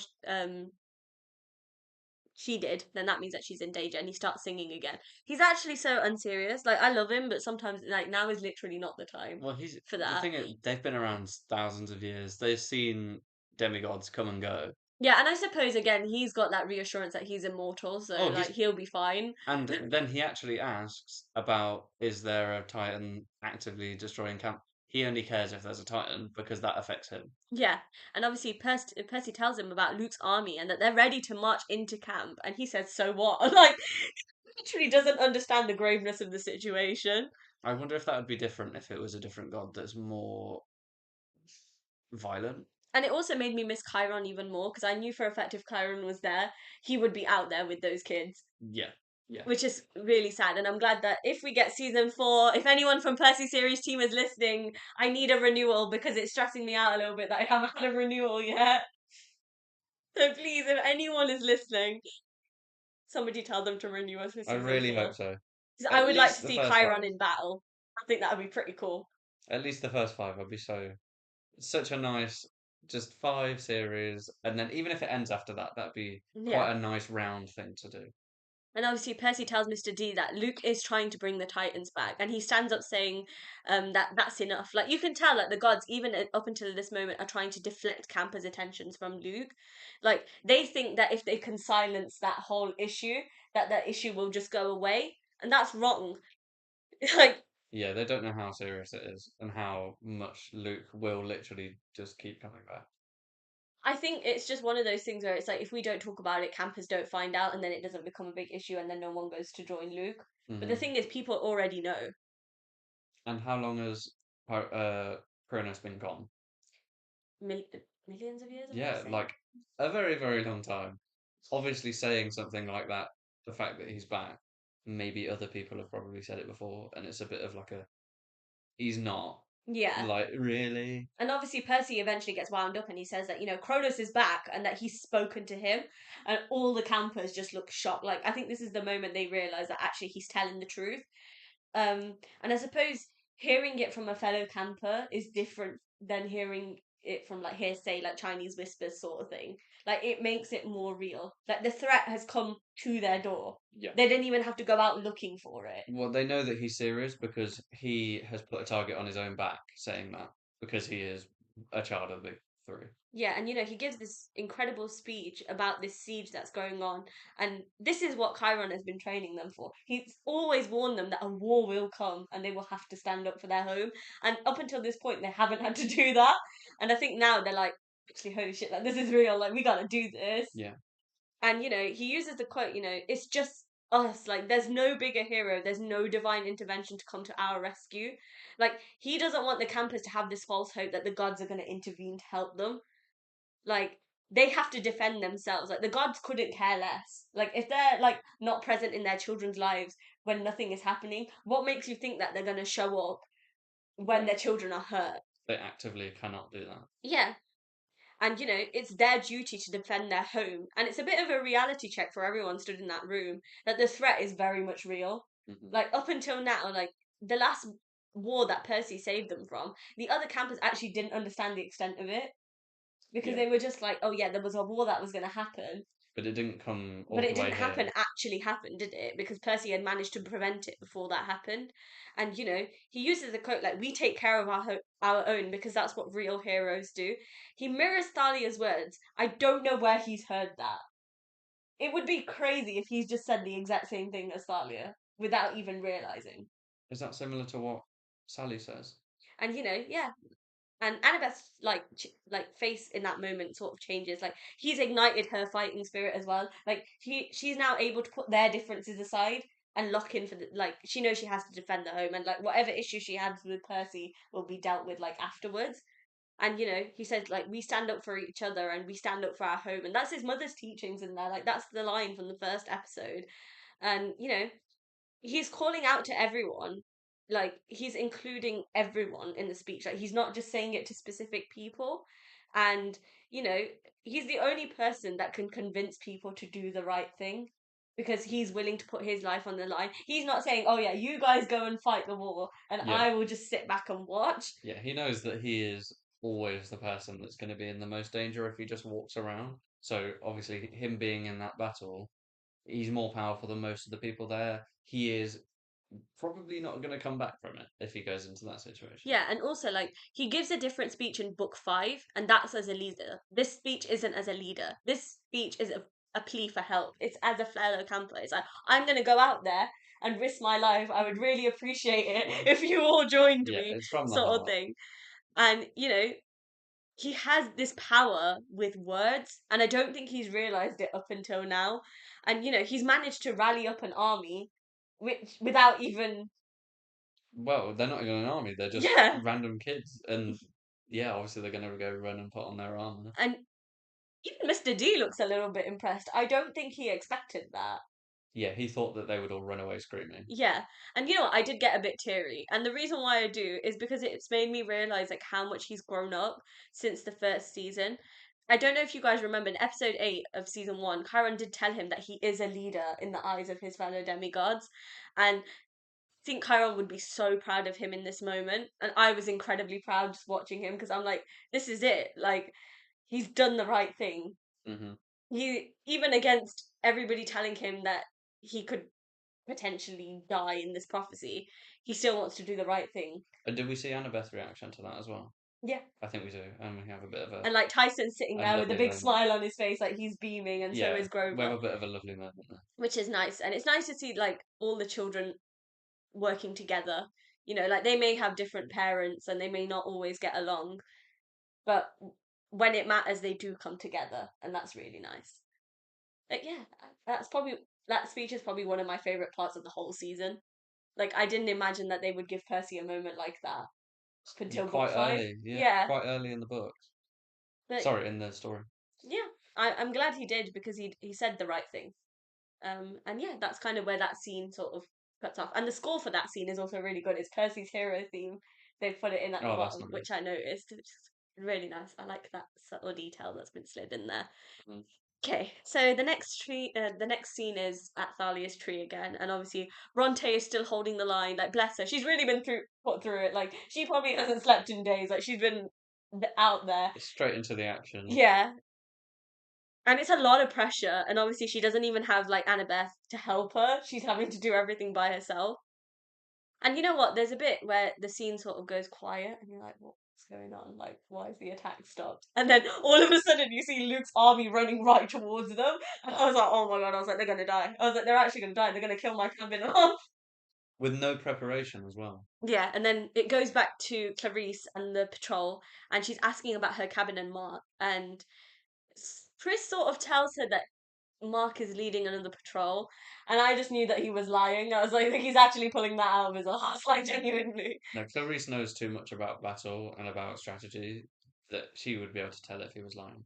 And Clarice says to him that we all need to rally up at the tree. Like we have to hold that barrier. Like we can't let them get in.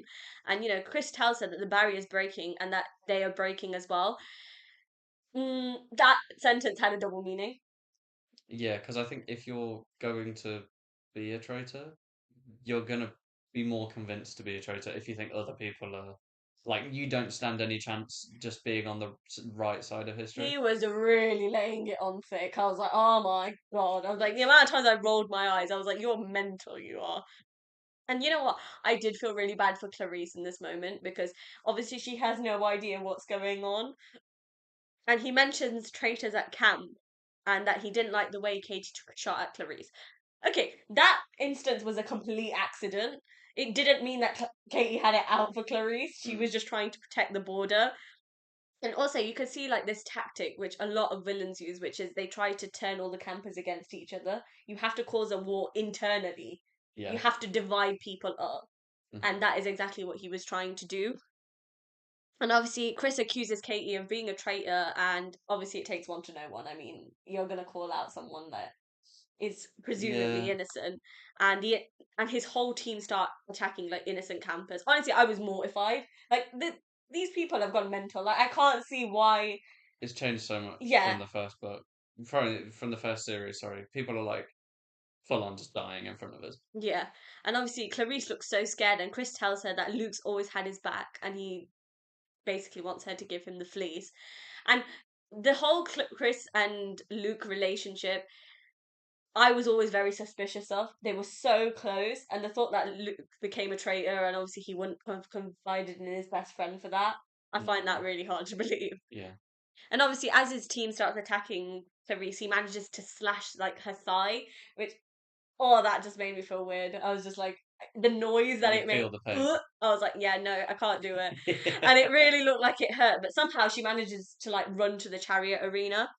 But bless her, she does get ambushed and pinned to the floor, which was yeah, that wasn't nice to watch either. Like I know Clarice is a little rough around the edges, and but Clarice is incredibly annoying, but she didn't deserve that. And obviously, Chris sort of taunts her, and he says, your biggest mistake was thinking that we were friends, and Ouch. ouch, yeah, that was a low blow. Like that, I felt that knife a little bit. It wasn't nice.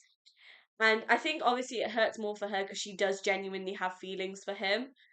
And obviously the whole camp could see that she felt something for him, and all of a sudden he's turned against her as well. Yeah, we know that. Well, I know that now. I didn't notice that before because Yeah, a man. she's been through like a lot this season, and I think this was just like the icing on the cake. I think this was just everything that makes things Well, she worse. thought it was about to end. Yeah, she She thought. was like, "Oh, I can relax now." Yeah, bless her. And then obviously she sees something in the distance and she starts smiling, and it's Annabeth on a chariot, obviously riding towards her. She does have friends, guys. She does have people that care about her. And of course, Grover eventually grabs the fleece. And to be honest, I did just say this to you as we were watching the episode. I kind of wish they ran Chris over a little bit, but I feel like that's a bit morbid of me to Well, say. they're being violent. You've got to be violent back. And of course, they all get on the chariot and they're riding towards the tree, and that's where that scene off. Okay, scene 8. This is a long scene. This is where the siege actually begins. And I'm terrified because I don't want to talk about the part that's coming up, but I'm gonna have to say it because it is part of the episode. Luke and his army are obviously surrounding Thalia's tree, and they've managed to hold Bronte and her team captive, which is not very nice. Those are people from my cabin. I don't appreciate it. Um, Thalia's tree obviously is slowly dying, and you can see it in the distance. Like there's branches and stuff falling off as well. And Luke goes up to it and he tries to touch it, but then he moves his hand away himself. Like nobody's saying anything to him. No one's actually watching him in this moment, but he does it himself. Yeah. And I think it's the moment where he realizes that he's got no right to touch that tree. After everything he's done, he dishonored Thalia's sacrifice by joining Kronos. He's basically abandoned Annabeth too, which he promised Thalia he wouldn't do. And he knows Thalia would be so disappointed in the choices that he's made. And I am too, like deep down, like every time when I go to read these books, when I go back to the first book, I think Luke is going to change, and I know for a fact he isn't. Like I've read the books enough times to know that he isn't, but he still has. I still had that hope for him, and obviously that's kind of gone. And it's like quite a disgusting thought to think that he sacrificed Thalia's life to bring a Titan back. Like that kind of betrayal is next level unforgivable. I don't think. Yeah. I think that's why Thalia is so angry at him in book 3. Like she It's gave him an opportunity to live, and he. yeah, yeah, and also to look after the responsibility to look after Annabeth, and he does the opposite. He's actively. I mean, I know he doesn't lay his hands on her, but he's done to hurt Percy, which is obviously her friend. Yeah, and obviously this is the only time that we get to see Luke in like a vulnerable light, and I think that guilt is sort of eating him away a little bit, and I think that kind of stops him from giving himself fully away to Kronos, and I think Kronos knows that in episode 7, which is why he's making him do this. And obviously, then Luke starts allowing the Laestrygonians into the camp by giving them permission. Also, can we talk about the fact that flipping Luke's last name can be said in so many different ways? I just honestly, I thought it was Castellan. And obviously, Castellian or something. it's Castellan, he says. And I'm What? like, that's weird. I'm not saying it like that. I'm sorry, guys. I can't say it like that. No, he's not. I've Um, decided that it's not. and then in the distance, someone shouts his name, and obviously it's Percy, and he's in full battle armor.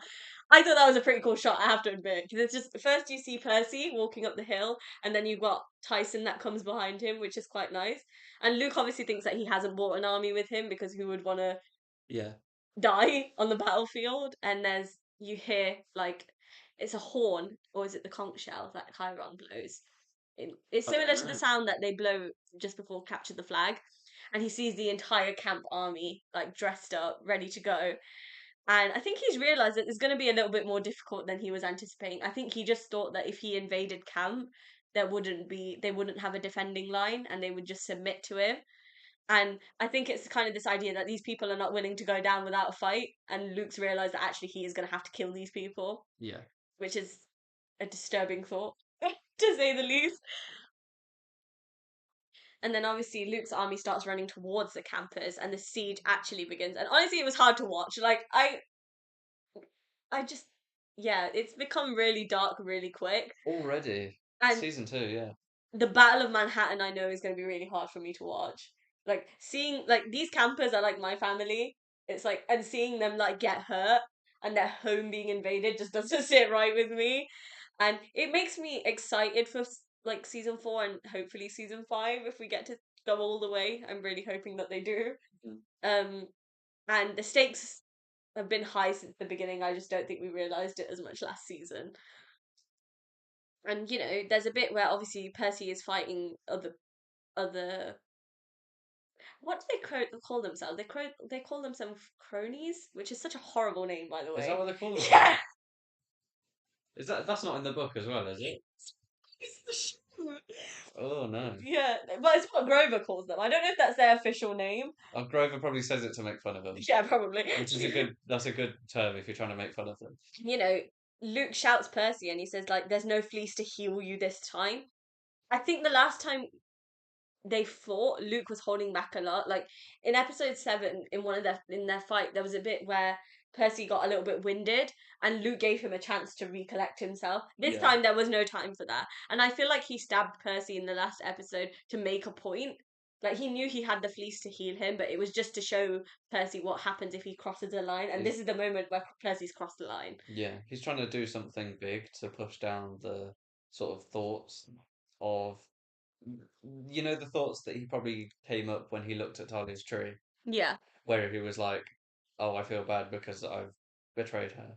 Maybe he's trying to push those thoughts down. And it's more terrifying because if you think about the age that Percy is in this part of the show, he's 13 years old. You're beating up a 13-year-old. I'm sorry, there's something wrong with you. I can't. Look, I'm not the biggest fan of kids. Please don't get me wrong. Teenagers are even more awful. But He's barely a teenager. Yeah, it's because he's so powerful. He I knows that he's suppose, a yeah. threat, and he looks at him not as a person. He looks at him like as you would a Kronos probably does. And also, one little thing that I noticed when they were fighting, particularly Luke's fighting style, I've noticed that his sword always comes first. Like, his body is very much back. Like, he protects himself from being injured. And that's probably all these years that he's learned how to protect himself. And I think this difference is really interesting because if you look at Percy, his body is fully in it first. Like, Riptide almost comes second. Yeah. Like, he believes in using his body as a shield, Mhm. which is probably why he gets hurt. It's more risky, probably. I don't know anything about sword fighting, but Yeah. And there's a bit where Percy disarms Luke the same way Luke disarmed him in episode 7, and Luke genuinely looks shocked. Like, they're both looking at the weapon on the floor, like, what just happened? yeah, And I think the reason why Percy gets beat up towards the end of this scene is because he lets his guard down in this moment. He thinks, like, by the rules of battle, technically he has won because he's disarmed someone, yeah. so that automatically means that you win. But obviously, There's no rules in war. there's no rules in war, and the fact that he used the same technique on Luke, it shows how much Luke is still teaching him, regardless of the fact that they're so different and they're on different sides of the team now. And, you know, I think, like, Luke knows that Percy won't kill him. Like, Luke fights to kill, Mm. Percy fights to defend. There's a massive difference in their fighting style. And unlike Percy, Luke wasn't holding back, and he starts repeatedly punching Percy in the face, and that was so hard to watch. I'm so sorry. Like, genuinely, there was bits of it where like my eyes were closed because I was just like, I can't watch him beat Percy up because it's just like, what is wrong with you? And it made sorry. And like, he's on the floor and he's still punching him. It's like, okay, like, he's on the floor, like, he's not gonna get up. Just leave him. And you know, it made me think about what Kronos said in the last episode to obviously kill the son of Poseidon. Like, Luke has to kill him to prove his loyalty to Kronos. He has to kill him, and obviously Percy doesn't want to kill Luke. Like, as much as he thinks he wants to, I don't think deep down he does. Maybe for Annabeth's sake, he doesn't want to. Yeah. And you know, obviously this scene was awful for me to watch because I'm so protective over Percy. Like, if he gets hurt, it genuinely makes me wince. Like, it makes me feel a bit sick. Like, when there was blood coming out of his face as well, that bothered me even more. It was so good. It It was so wasn't good. cool. No, but also it showed like next season it's going to be quite different because he's not going to hold Yeah, back. it Percy, scares me for next season, mate. Percy's not going to hold back though, and I think Percy won that fight. Do you know what I'm flipping worried about? The fact that I've got to watch Zoe Nightshade be beat up by her dad. She Oh, basically gets beaten to death. I don't want to oh, watch that. that will be interesting. Terrified, like, genuinely. But they did say that obviously, like, one of Walker and Arian's main requests for this season was that there had to be blood and it had to be brutal. And I think that's why they made it the way that they did. Hmm. I'm glad. If they're going to have a battle, I it suppose, should yeah. feel like there's consequences. Yeah. But this is nothing compared to what you're going to see. Like, surely eventually. I can't do it. I can't watch my boy get hurt. It really stresses me out. I'm really excited to see that huge army because this wasn't many people. No, no, no. This was just like, let's say 50, 60 campers that were left, if that. Yeah, and there was like a few giants. And let's be honest, like, at this point, Grover's not part of the war. Neither is Annabeth, Yeah. which is, and Annabeth is quite powerful. I'm excited to see her Oh yeah, beat some people up. She definitely. did really well. Like, one of my favorite parts of the last episode was her judo flipping one of. I love that. I was like, I wish I could do that. That's amazing. And obviously, just as Luke is about to kill Percy, he says, you know, you were never the one, it was always Thalia. Tyson, of course, comes to his defense, thank God. Oh my gosh. Like, genuinely, I thought my heart was going to stop at some point because I was just like, if Percy ends up, like, fully knocked out, that's it. That's it for me. Like, I can't watch anymore. And he does manage to save Percy, which is quite nice. And it just shows that, he doesn't have any ill intentions towards Percy. All he cares about is making sure that he's safe, which is quite nice. And what I liked of the bit is obviously poor Percy's still on the floor and he manages to like help him up to his feet. And like as he turns around, he can see like a chariot coming towards them, and it's obviously Annabeth on there with Clarice and Grover. I'm assuming that the chariot was probably the best way to get the fleece to the tree on time. And Alison, oh Alison, don't. She shoots my girl in the shoulder. Like, why? Just leave her. Genuinely, just leave her alone. She's hardly in the battle. Do you know what I think it is? It's just pure jealousy because she knows that Luke loves Annabeth and she wants Luke's affection, and it's not happening. It's not gonna happen. Yeah, like my girl genuinely cannot catch a break this season. If I think about the amount of times she's been hurt this season, it's actually mental. She wasn't. She was like off to the side. She was barely in the fight.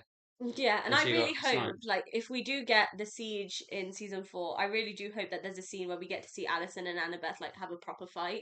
Like, I genuinely want to see Alison get beat up. Oh yeah, I because don't mean that in a bad way. I love Beatrice. I think she's great. yeah, but if Annabeth But I was really ready, want to see him. if Annabeth was ready, Yeah, she was riding a chariot, man. Come on. if she had that hat as well with her dagger and her armor on, there'd be no chance. Yeah. And obviously, once Annabeth is on the floor, she says that she's okay like multiple times, and it kind of reminded me of what Percy did in episode 5 of season 1. When he was sat in the chair and he was trying to reassure Annabeth that he's okay. And I think she's doing the same thing for that because she knows that if Percy lets his guard down, they're gonna lose, and they don't have time for that. And then what I really liked was like Clarice also kind of came up to see like if she was okay, which was really nice. I need my notes. What are you doing? Sorry. I can't see what I'm doing. And it's a big moment for her, like Clarice as well, because she realizes the importance of having good friends. And Annabeth was the one that saved her from Chris. Like Annabeth could have literally ran off with the fleece and left her behind, and she didn't. And I think she's understanding the importance of being part of a good team, which is quite nice. And then obviously Alison's bright ideas because she realizes that they're losing the war because Luke for some reason has disappeared. Like Tyson sort of took a shot at him, he sort of went rolling, and then we didn't see him again. And she tells them to bring the tree down, and their bright idea was to try and cut the tree down. Where'd they get these axes from? That's what I just wondered. So that's just hit me now. I was like, are they fighting with axes, and then they decided to hit. It really like did throw me off a little bit. I was like, Well, they okay. did. They, to be fair, they had like an hour. They weren't doing very well. And I suppose that like she's kind of defied Luke's orders by doing that as well. Because he told them to leave the tree and Oh she's yeah. completely gone against that. So it would be nice, like when obviously they find Luke again, because obviously I have a feeling that there'll be a scene where they're discussing what happened in this battle, Yeah. and I think that will come up, the fact that she disobeyed his orders. So I'd like to see what her justification for that is. I think Luke's gonna lose that conversation Yeah, I think so too, but it'd be really because funny. he doesn't have any reason not to have cut it down. Yeah, and then obviously Annabeth tells Percy that she's okay, and the main focus obviously is to save the tree. And he stabs a spear into the fleece, which is very different to what actually happens in the show, in like the book. Yeah. And obviously he gives the spear to Clarice, and he tells her to finish the quest. And what I like about this moment is he's realized that this time he's not supposed to be the hero of this prophecy. This is Clarice's prophecy. Um, he's not the person to save camp. He had his opportunity to do that, and he's going to get another opportunity to do it again. Yeah. Like this is a big moment for Clarice, and he can't overshadow her in that moment. And you know what? I'm really proud of him for giving her that chance to do it as well. He could have been selfish and done it himself, and he didn't. He's willing to admit that she is better with a spear, and that's all that matters. Is Yeah, who can do the best job. and he did a massive realization in episode 7 where he knows that he shouldn't have taken his anger out or his frustration out on Clarice. She didn't do anything wrong. Um, and now he's given her the opportunity to be the person who saved the tree, who saved their home, which is quite nice. And obviously, Alison and her crew are still trying to cut the tree down. They didn't really make much progress, did we? We were watching the scene today, and I've we were got like, to assume that it's because it's like some magic tree. yeah. It's the only, my best guess. And obviously, it flashes us back to Clarice, and she's got the spear in her hand, and that fleece is freaking heavy. And she's got to hold a spear, and she's got to hit it in the center of the tree, and somehow she manages. She's got a lot of strength. Yeah. Although I suppose she managed to pick Grover up, didn't she? Do you remember that bit where she picks him up? Oh yeah. Basically gives him a piggyback her ride, back. which is quite funny. And then obviously this tree starts shimmering, and everyone just stops. Like Hmm. the battle has just stopped. Everyone's just looking around at each other like, what's going on? And the score for that scene was also really, really good. And we get a little shot of like Grover helping Annabeth, like he's managed to pick her up off the ground, which is quite nice. They are a really underrated duo in this show, so I'm glad we got to see a little bit more of them. And obviously, as the tree starts healing, we hear Thalia's voice, and she says, hear my words, and she says the word never. And then we finally get to see her in the flesh, which is Yeah. quite nice. Like so far, we've only seen her in flashbacks, and this is this time where we get to see her actually in person. Hmm. And Percy looks so shocked that he takes a step back. He's just like he sort of was walking towards the tree, and all of a sudden it's like, okay, maybe this isn't a good idea. Well, this is going to be what decides the fate of the battle. Yeah, and Whose side is she on? he's still unsure about her. Like he doesn't have any evidence to suggest that she is going to be on their side. Not really.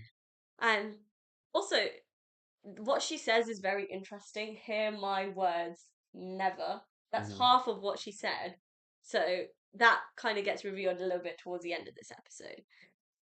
Um, and it's very funny because the first time, obviously, she sort of meets Percy, she electrocutes him, and it made me think back to what Grover said in episode 7, where he mentioned two equally powerful forces combining, which is two children, Yeah. two forbidden children of the eldest gods, the most powerful gods, Mm.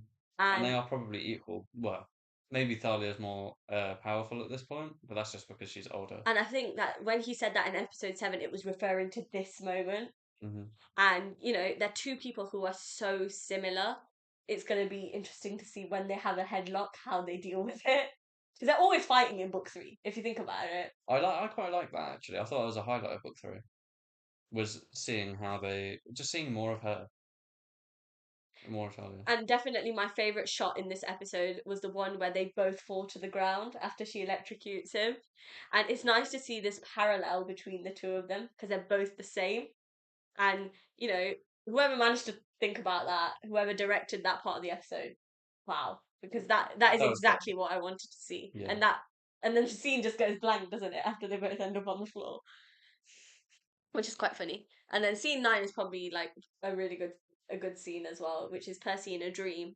Um, Oh yeah. and he turns around and he sees Poseidon. Honestly, I've been waiting for this, like genuinely. Like he always meets his dad in the last episode, so I knew we were gonna see Toby at some point in this episode. I just didn't know when it was gonna happen.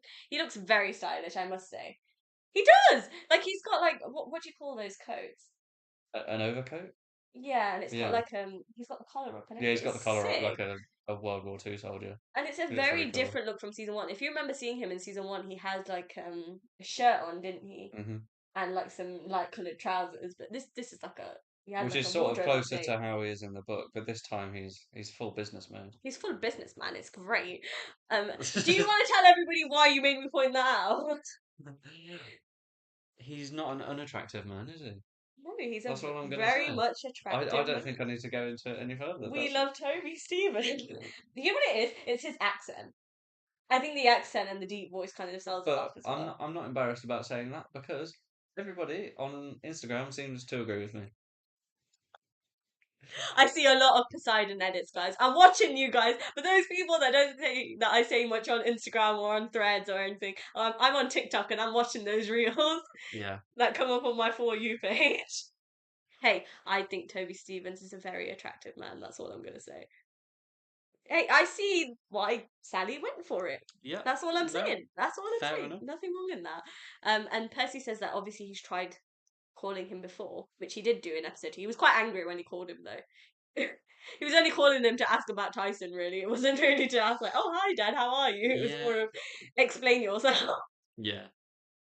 But this is Tyson's moment because he hasn't seen Poseidon at all No, before this. So I like that he gets more of a moment to talk to his dad. and you can see like Poseidon genuinely looks ashamed. Like he looks sad, and I feel bad for him because he genuinely might be one of the only Olympian parents that actually cares about his children. And no offense, not like an actual half blood. Is sort of like a less respected. He is a Cyclops. Yeah, and Poseidon basically solidifies this idea that this war is going to start. Like it's coming, it's inevitable. There's nothing they can do to stop it. And it was nice to see him physically come to see Percy, because actually in the book he only sends Percy a letter with 2 words on it. Yeah. So it's nice that they actually got to have a proper conversation. I thought that was a bit disrespectful. Yeah. And obviously the Titans are already walking loose from their prison.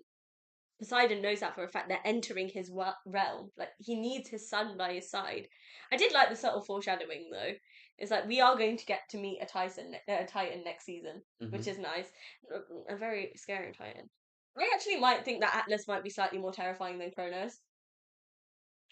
Whoa, really? Yeah, I think like Well, I'm not that point. I haven't seen Kronos in like when he's like huge. I yeah, you're assume on the we're last gonna book, see aren't him in you? his like full state or something. Yeah. I've only seen Kronos when he's basically like 9 feet Yeah. tall, I think. For whatever reason, I feel like Atlas scares me more than the Kronos ever did, but Hmm. we'll see. He wasn't as prepared. Yeah. And, obviously Poseidon thanks Percy for watching over his son.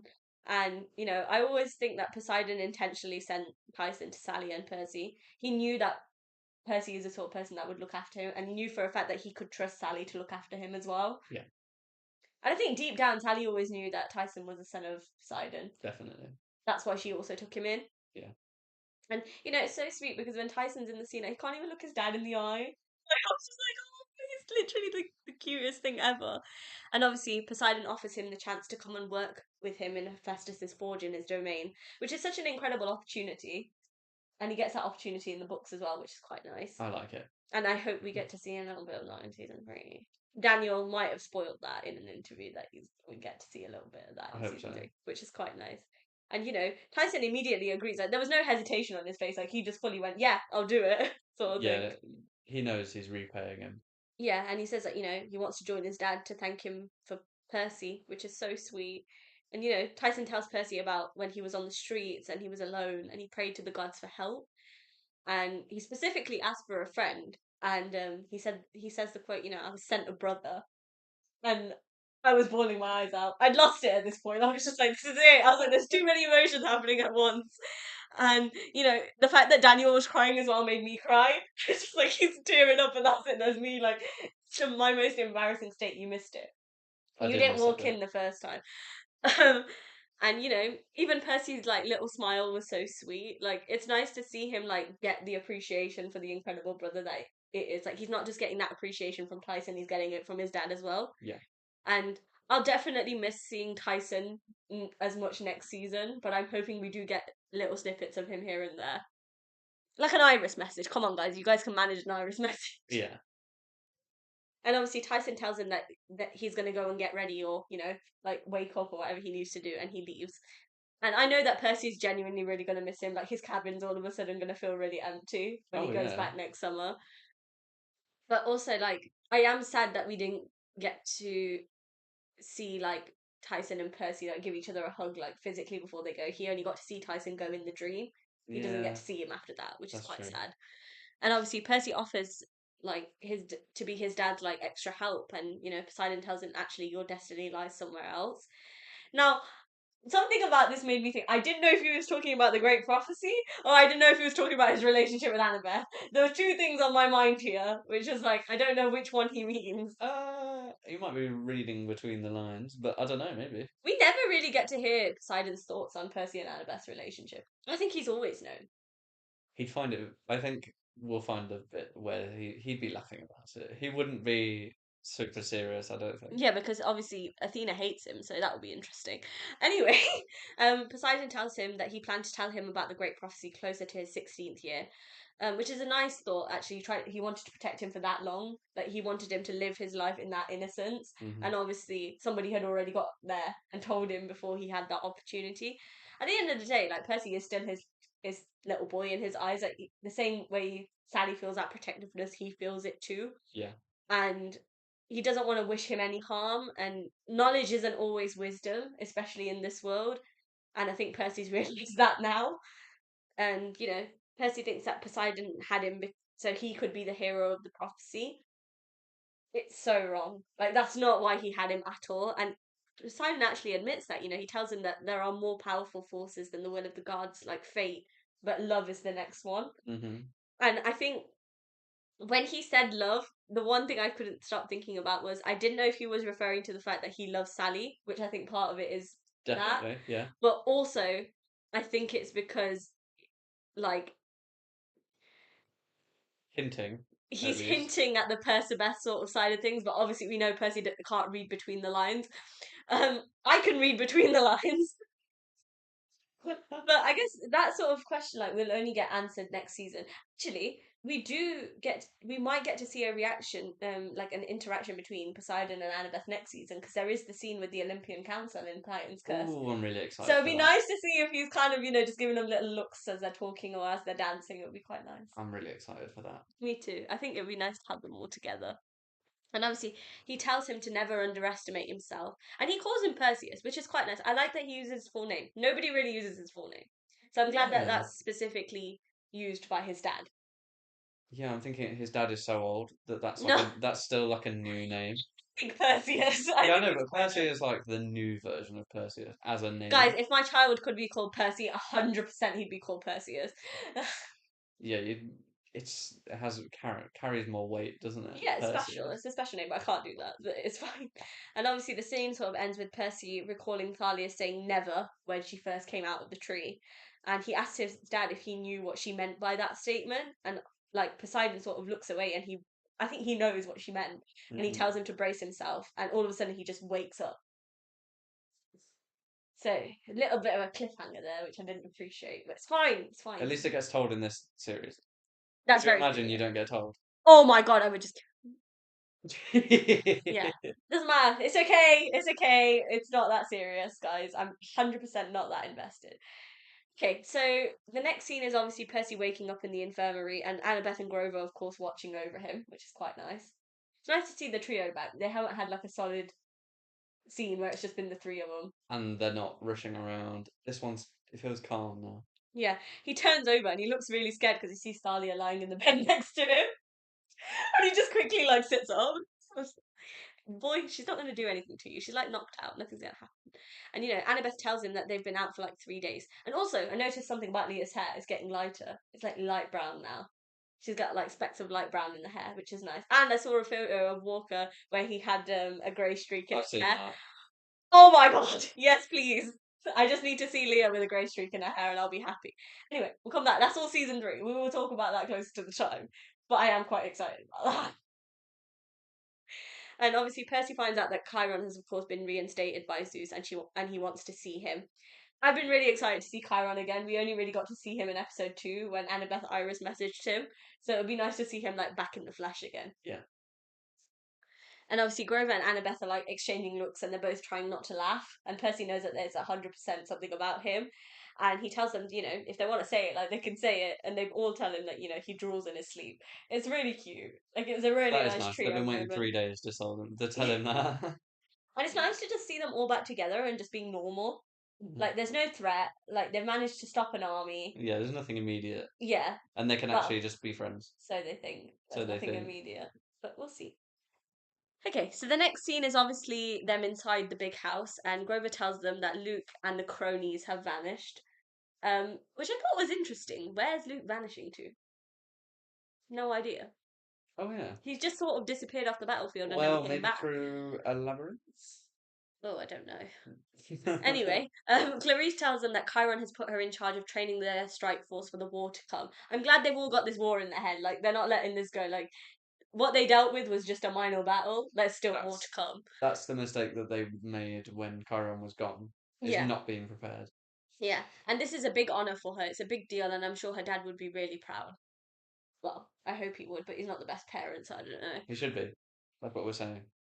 And, she tells both Percy and Annabeth, I could use both of you to help me. And they don't really say anything, but not Grover. Poor guy. Bless him. Well, he still has to find Pan, guys. His mission isn't complete yet. So, Yeah, I won't spoil it. although Arian did spoil the fact that, should I say it? Spoiler alert, and then say it. No, I'm just gonna say it. Okay. So Arian did mention in an interview with, I think it was with Parade, and he said that there's a scene in season 3 where he receives confirmation that Pan is alive, and we get to physically see that, which That's will be cool. quite cool. But yeah, we'll see. Like, there's loads of stuff in season 3, like, still yet to come up. And obviously, Percy does such a weird thing where he congratulates Clarice, which is weird. It's weird seeing them get along. Like, I like that they were rivalries, but it's also nice to see them get along. And she tells him to shut up. Very nice. I like it. I like Yeah. it. We're getting a Yeah, bit more maternal. we're only having a little bit of Also, progress. something I really just want to address is I saw something the other day on TikTok that kind of threw me off a little bit. Who are these people that think that Percy and Clarice have more chemistry than Percy and Annabeth? Who What is wrong with you people? Like, genuinely, it makes me feel a bit weird when you guys say it like that. who is saying that? It's on TikTok. I'll have to find it and show it to you. But it was just, No. oh, it made me feel I weird. mean, I get it if it's like you think that about one of the other girls that's. I mean, I'm not saying I agree. That's not right.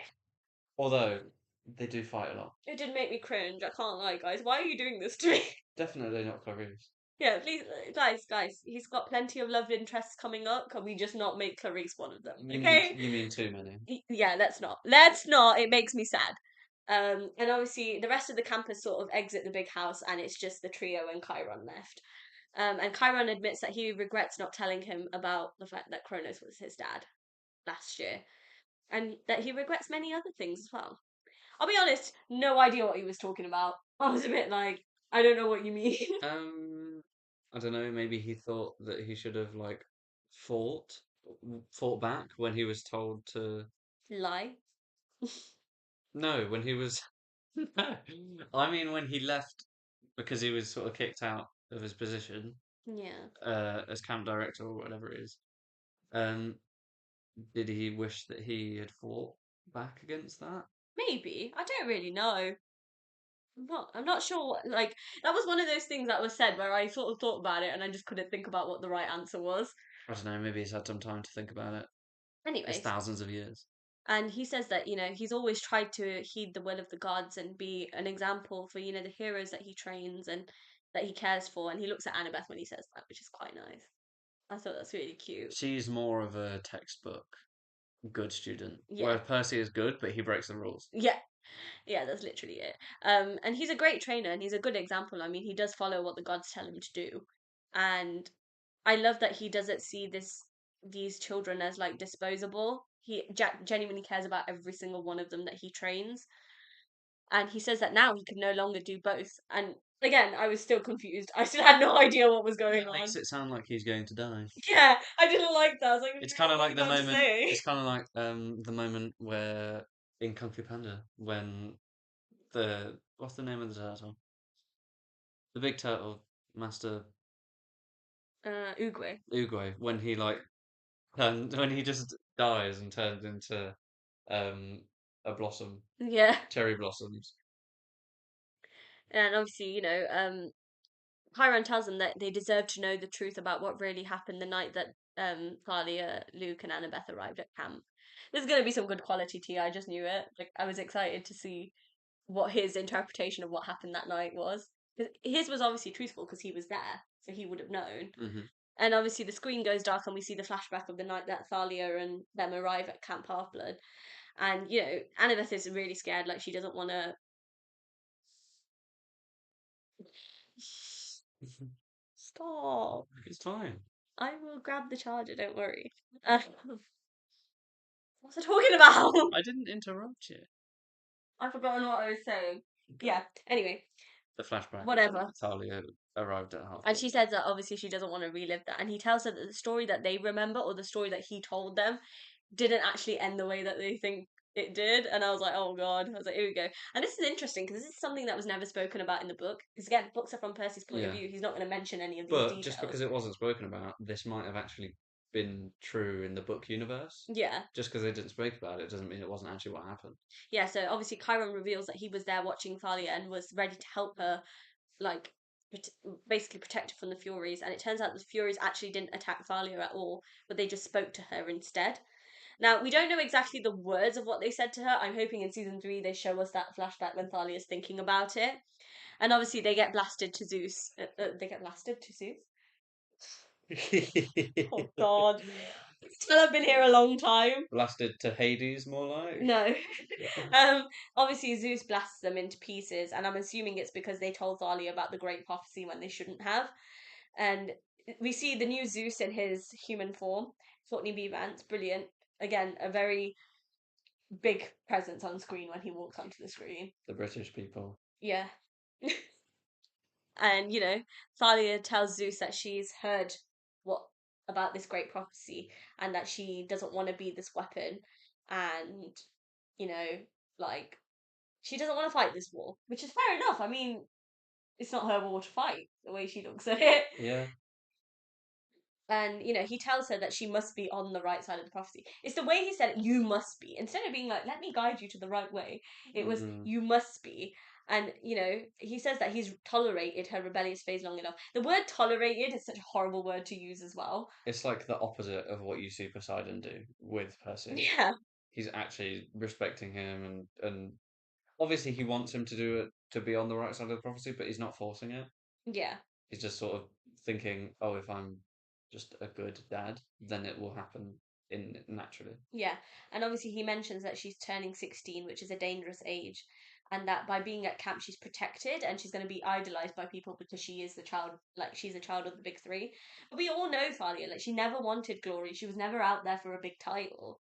Like she doesn't want a part in her father's world. Like she could not care less. The only people she Yeah, cares about are Luke and Annabeth. I think if she probably wants to be normal, Yeah. and that's coming from someone who is the most gifted. Yeah, and it's just like if that person doesn't want that, you can't really force that on them. No, Yeah, and it felt to me when I was watching the scene that Zeus was trying to give her this weird, like, sort of god complex.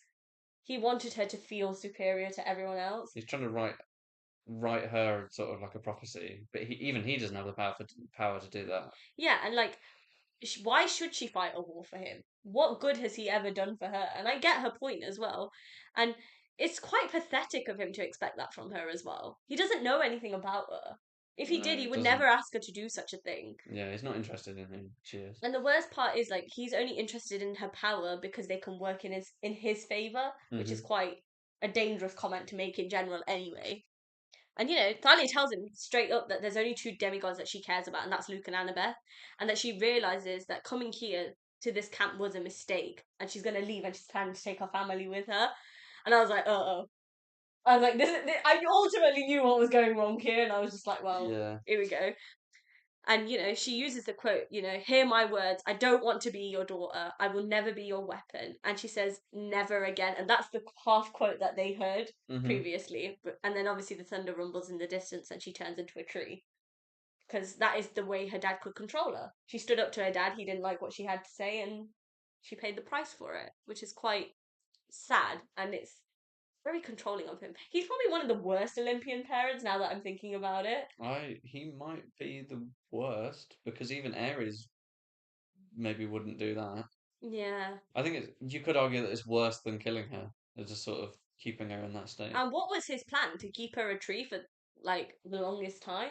I've no idea. Like I didn't know what he was trying to achieve. Like yeah, he stopped her rebellion for a short period of time, but now she's back again. So really, he only prevented the prophecy by 6 years, Yeah. long enough for another child to be Maybe introduced. maybe that's why is he waited until Percy was introduced, and then maybe there's a chance that it wasn't to do with her. And you know what? Even Chiron looked so scared, didn't he, when he was watching her on that Mm. hill and he'd seen what Zeus had done? Like he couldn't believe his eyes. And we see like the trio in the present moment, and they're all stood there with their jaws on the floor, like they couldn't believe what they'd just heard. And I think this is the moment that changes everything. Now they've all realised that Thalia actually has every single reason to join Kronos. Yeah. Her dad's just tried to use her. So how is that any different to Kronos using her? Yeah. But he would grant her freedom. So now they're a bit nervous. And like the worst part is that Grover's just stood there. He's like, "You lied." Like he just keeps saying it. Like you lied for 6 years. Like you've lied to us. Yeah, he's probably the most loyal Yeah. to Chiron. And like Chiron tells him that Zeus is the one who forced him to lie. He never wanted to do it, but Zeus put him in that position. And he wanted he told this lie so people would believe that the gods are like merciful and they're good parents and they protect their children that do good things, basically. And Chiron believes that the reason why Kronos poisoned the tree, which is the actual reason for the poisoning of the tree, was that the fleece could be used to raise his champion. So who is his champion? Thalia. Yeah. And So it worked in the opposite sense that he wanted it to. yeah, And, obviously Annabeth realizes that it's Thalia that they're talking about, and now she might actually be wrong, which is not good. And, originally Chiron mentions that he thought that the champion was Percy, but he was wrong. And I know this is going to impact the way Percy interacts with Thalia next season, because he's realised that she's the chosen one now.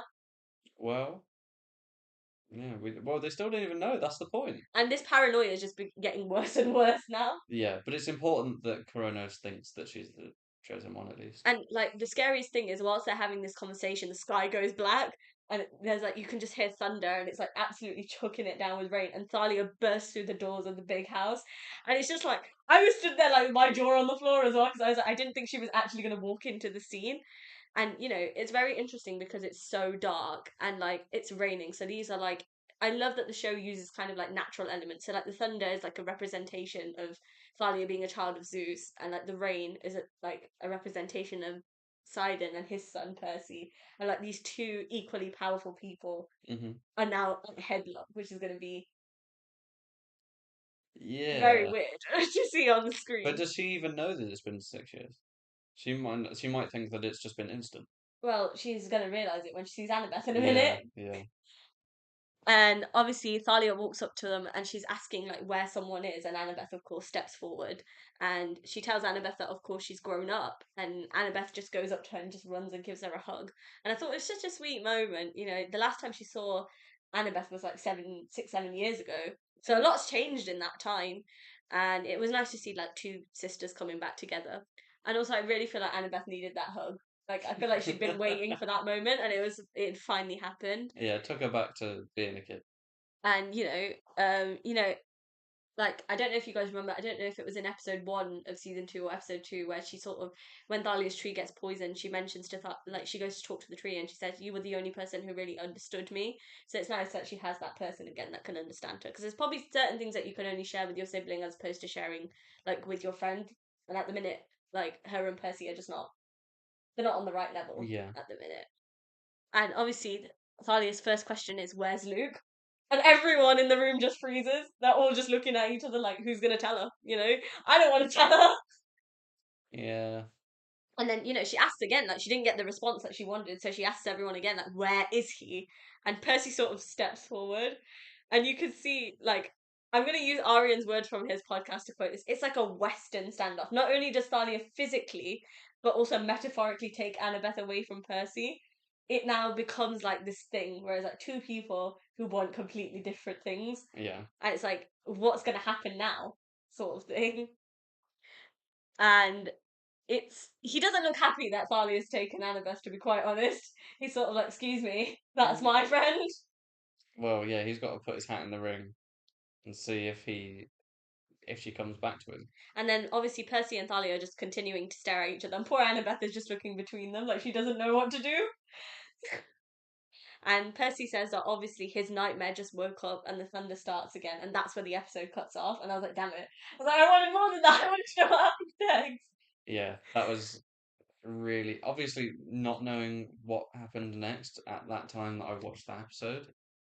Yeah, It's that was a really nice, guys. I don't appreciate it. you have literally no idea if Talia is going to be on Kronos' side entirely, especially after finding out that Luke has gone to this other side. Maybe she just wants to support him. You don't really know. Um, Don't laugh. It's fine. You keep talking. Amon is just. I'm sorry. Faffing around. Sorry. I'm faffing around, guys. It's because you were worried about the battery dying. That's why I'm like, There you go. there you go. See, It's it's all not right. going to die now. 3 hour long episode is about to happen now. Okay, well, we've got last two things to talk about, and then we'll make a comment, and that's it. We're done. Mhm. Yeah. So obviously the post-credit scene. Everybody said watch the post-credit scene. I was like, guys, what am I looking for? Because I don't actually know what I'm looking for. And obviously we got our first look at season 3, and I may or may not have freaked out just a little bit. Just a little bit. It wasn't a lot. Are you sure?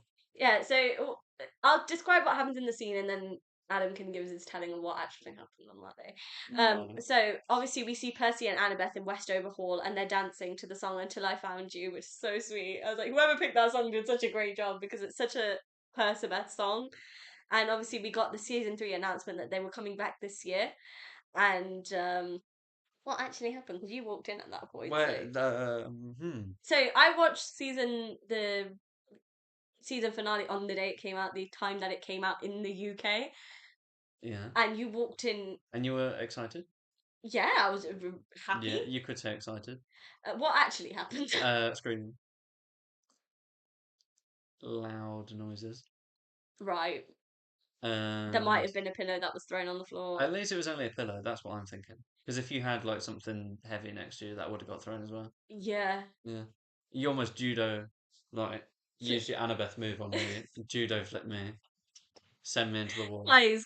No, this didn't all happen, but the pillow got thrown. Yeah, I was very excited. I wasn't expecting the announcement. That's what it was. I thought they were just giving us a look And at season 3, and I was just also like, a that's little very. bit of frustration there that they didn't get a cheek kiss Oh. because that would have been a perfect time to do it. Yeah, but it's okay. It's all right. I'm praying that in season 3 I get some sort of physical intimacy. Guys, I just need a hug. What do I have to do to get you guys to give me a hug? Genuinely. Especially at the end of the episode as well, that would have been a nice time to do it. But they wanted to end it in a cliffhanger. Yeah. And obviously there was after that scene finished, there was another post-credit scene, which I didn't know about, but apparently there was another one, and I had to rewatch it again. And it was obviously back on Cersei's island, and there's Cersei and Hilla, and they're introducing a new accelerated course that gives you undeniable results. So I'm assuming it was they're going to use how Percy and Annabeth got past the sirens. Yeah. And she has 2 new statues to add to her collection, so she now has 8, and it's Percy and Annabeth, which is very fitting because I didn't think she liked Percy and Annabeth very much, but Well, no, but whatever. I suppose it makes gets people to keep yeah. going. And what I loved about this is that she walks in between the statue and she walks straight towards the camera and she just winks, and that's the end of the episode, which I thought was pretty cool. Yeah, I think her sort of smiley attitude is quite makes her a bit of a likable villain in a weird way. I It's kind of understand why funny. she is the way that she is. It's, Like she gets used a lot, which is not very nice. So I get that. if nothing else, it's quite funny. Okay, well, that was the official end of the episode. You got anything to say about the last episode before we round up? I will edit on my introduction and my official ending to this episode after. I don't do that with people around. Good luck to everyone. See, I tell you what you've got to do. What? You've got to get something that they can comment. Oh, gosh. If they made it all the way through, I highly doubt. Anyone's going to make it all the way Surely through. not. Surely not. Surely not. I'll be very impressed. It's by the time I add the beginning and the end on, it's going to be like 2 hours and 15 minutes, let's be Yeah, honest. so maybe if someone was to comment pillow Pillow. Great. or cushion. Cushion pillow, depending on what part of the world you're from. Yeah. Then we know that they made They it the made whole it way to the through. end. And that is extremely impressive. 2 hours.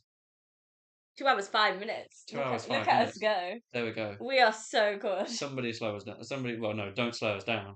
Somebody speed us up. Yeah, we just can't help it. I'll tell you what it is. There was no sugar speeding us up. That's very true. Also, one thing just before you go, what chapter are you on in the last book? Because he hasn't read the whole thing yet, so I'm very careful about what I'm saying and what I'm not saying. 8. 8. Okay.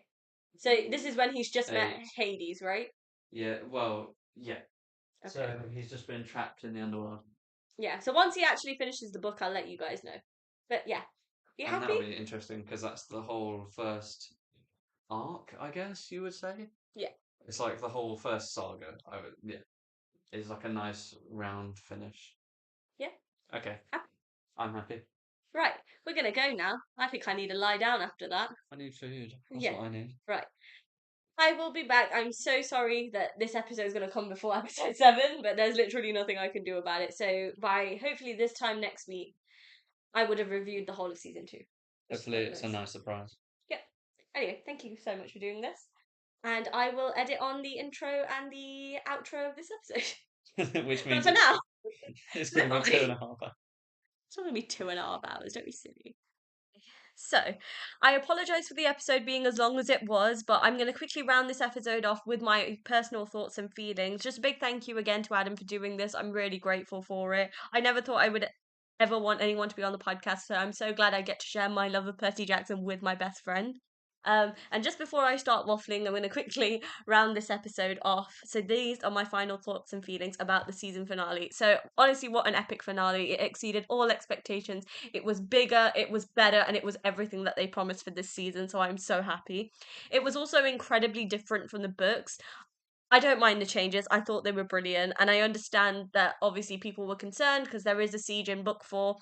But I think this battle was really important, and like the cast say, it is setting up season 3 really well. So I can't wait to make those connections when the time comes. And obviously, they needed a bold finale. They couldn't have just ended it with a chariot race. So I'm so glad they ended it the way that they did. The stakes are so much higher in this season. And I'm glad the finale touched those stakes as well. And I can't wait to see what they've come up with this year. I am a teeny bit upset that we didn't get a Percabeth kiss or like a hug, but it's okay. I can let it go because I know that we're going to get some good moments in season 3, hopefully. And that teaser in this episode was absolutely brilliant. It was everything I could have ever wanted, and it just makes me more and more excited for whenever season 3 comes out this year. Um, I'm so glad we got to see everybody sort of come together in the last episode. It was a great ending. We got to see a lot of the adults, and we also got to see like all the kids sort of coming together. So Charlie, Walker, Arian, Leah, Tamara, Dior, you guys are all amazing. I love you all.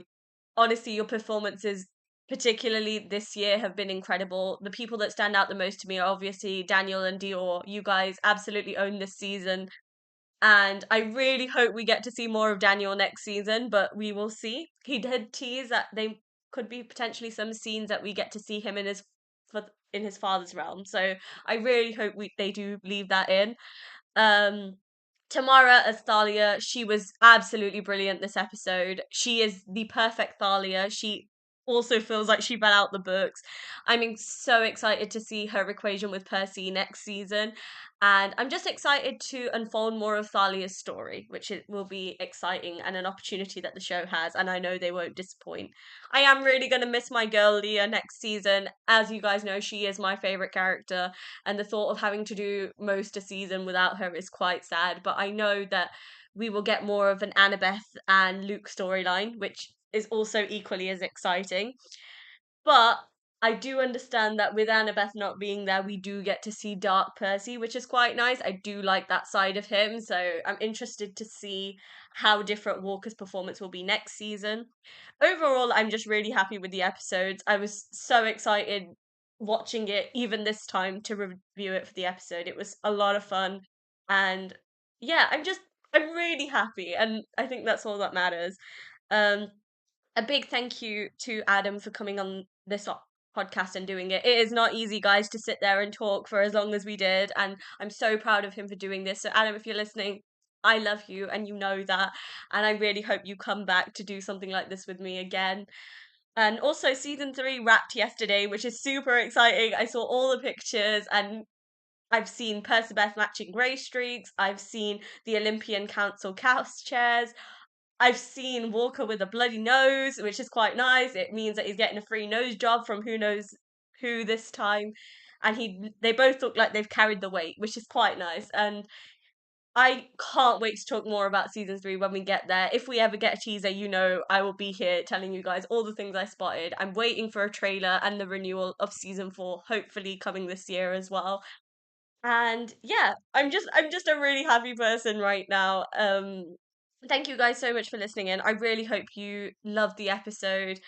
Feel free to drop me any comments, any questions in the description box. My emails and DMs are open. All episodes of my podcast are available to stream on Spotify and on my YouTube channel. Follow me on Instagram, follow me on Threads to be the first to know when a new episode goes live. And I will keep you up to date with any season 3 content I find. Mwah. Love you guys. Bye.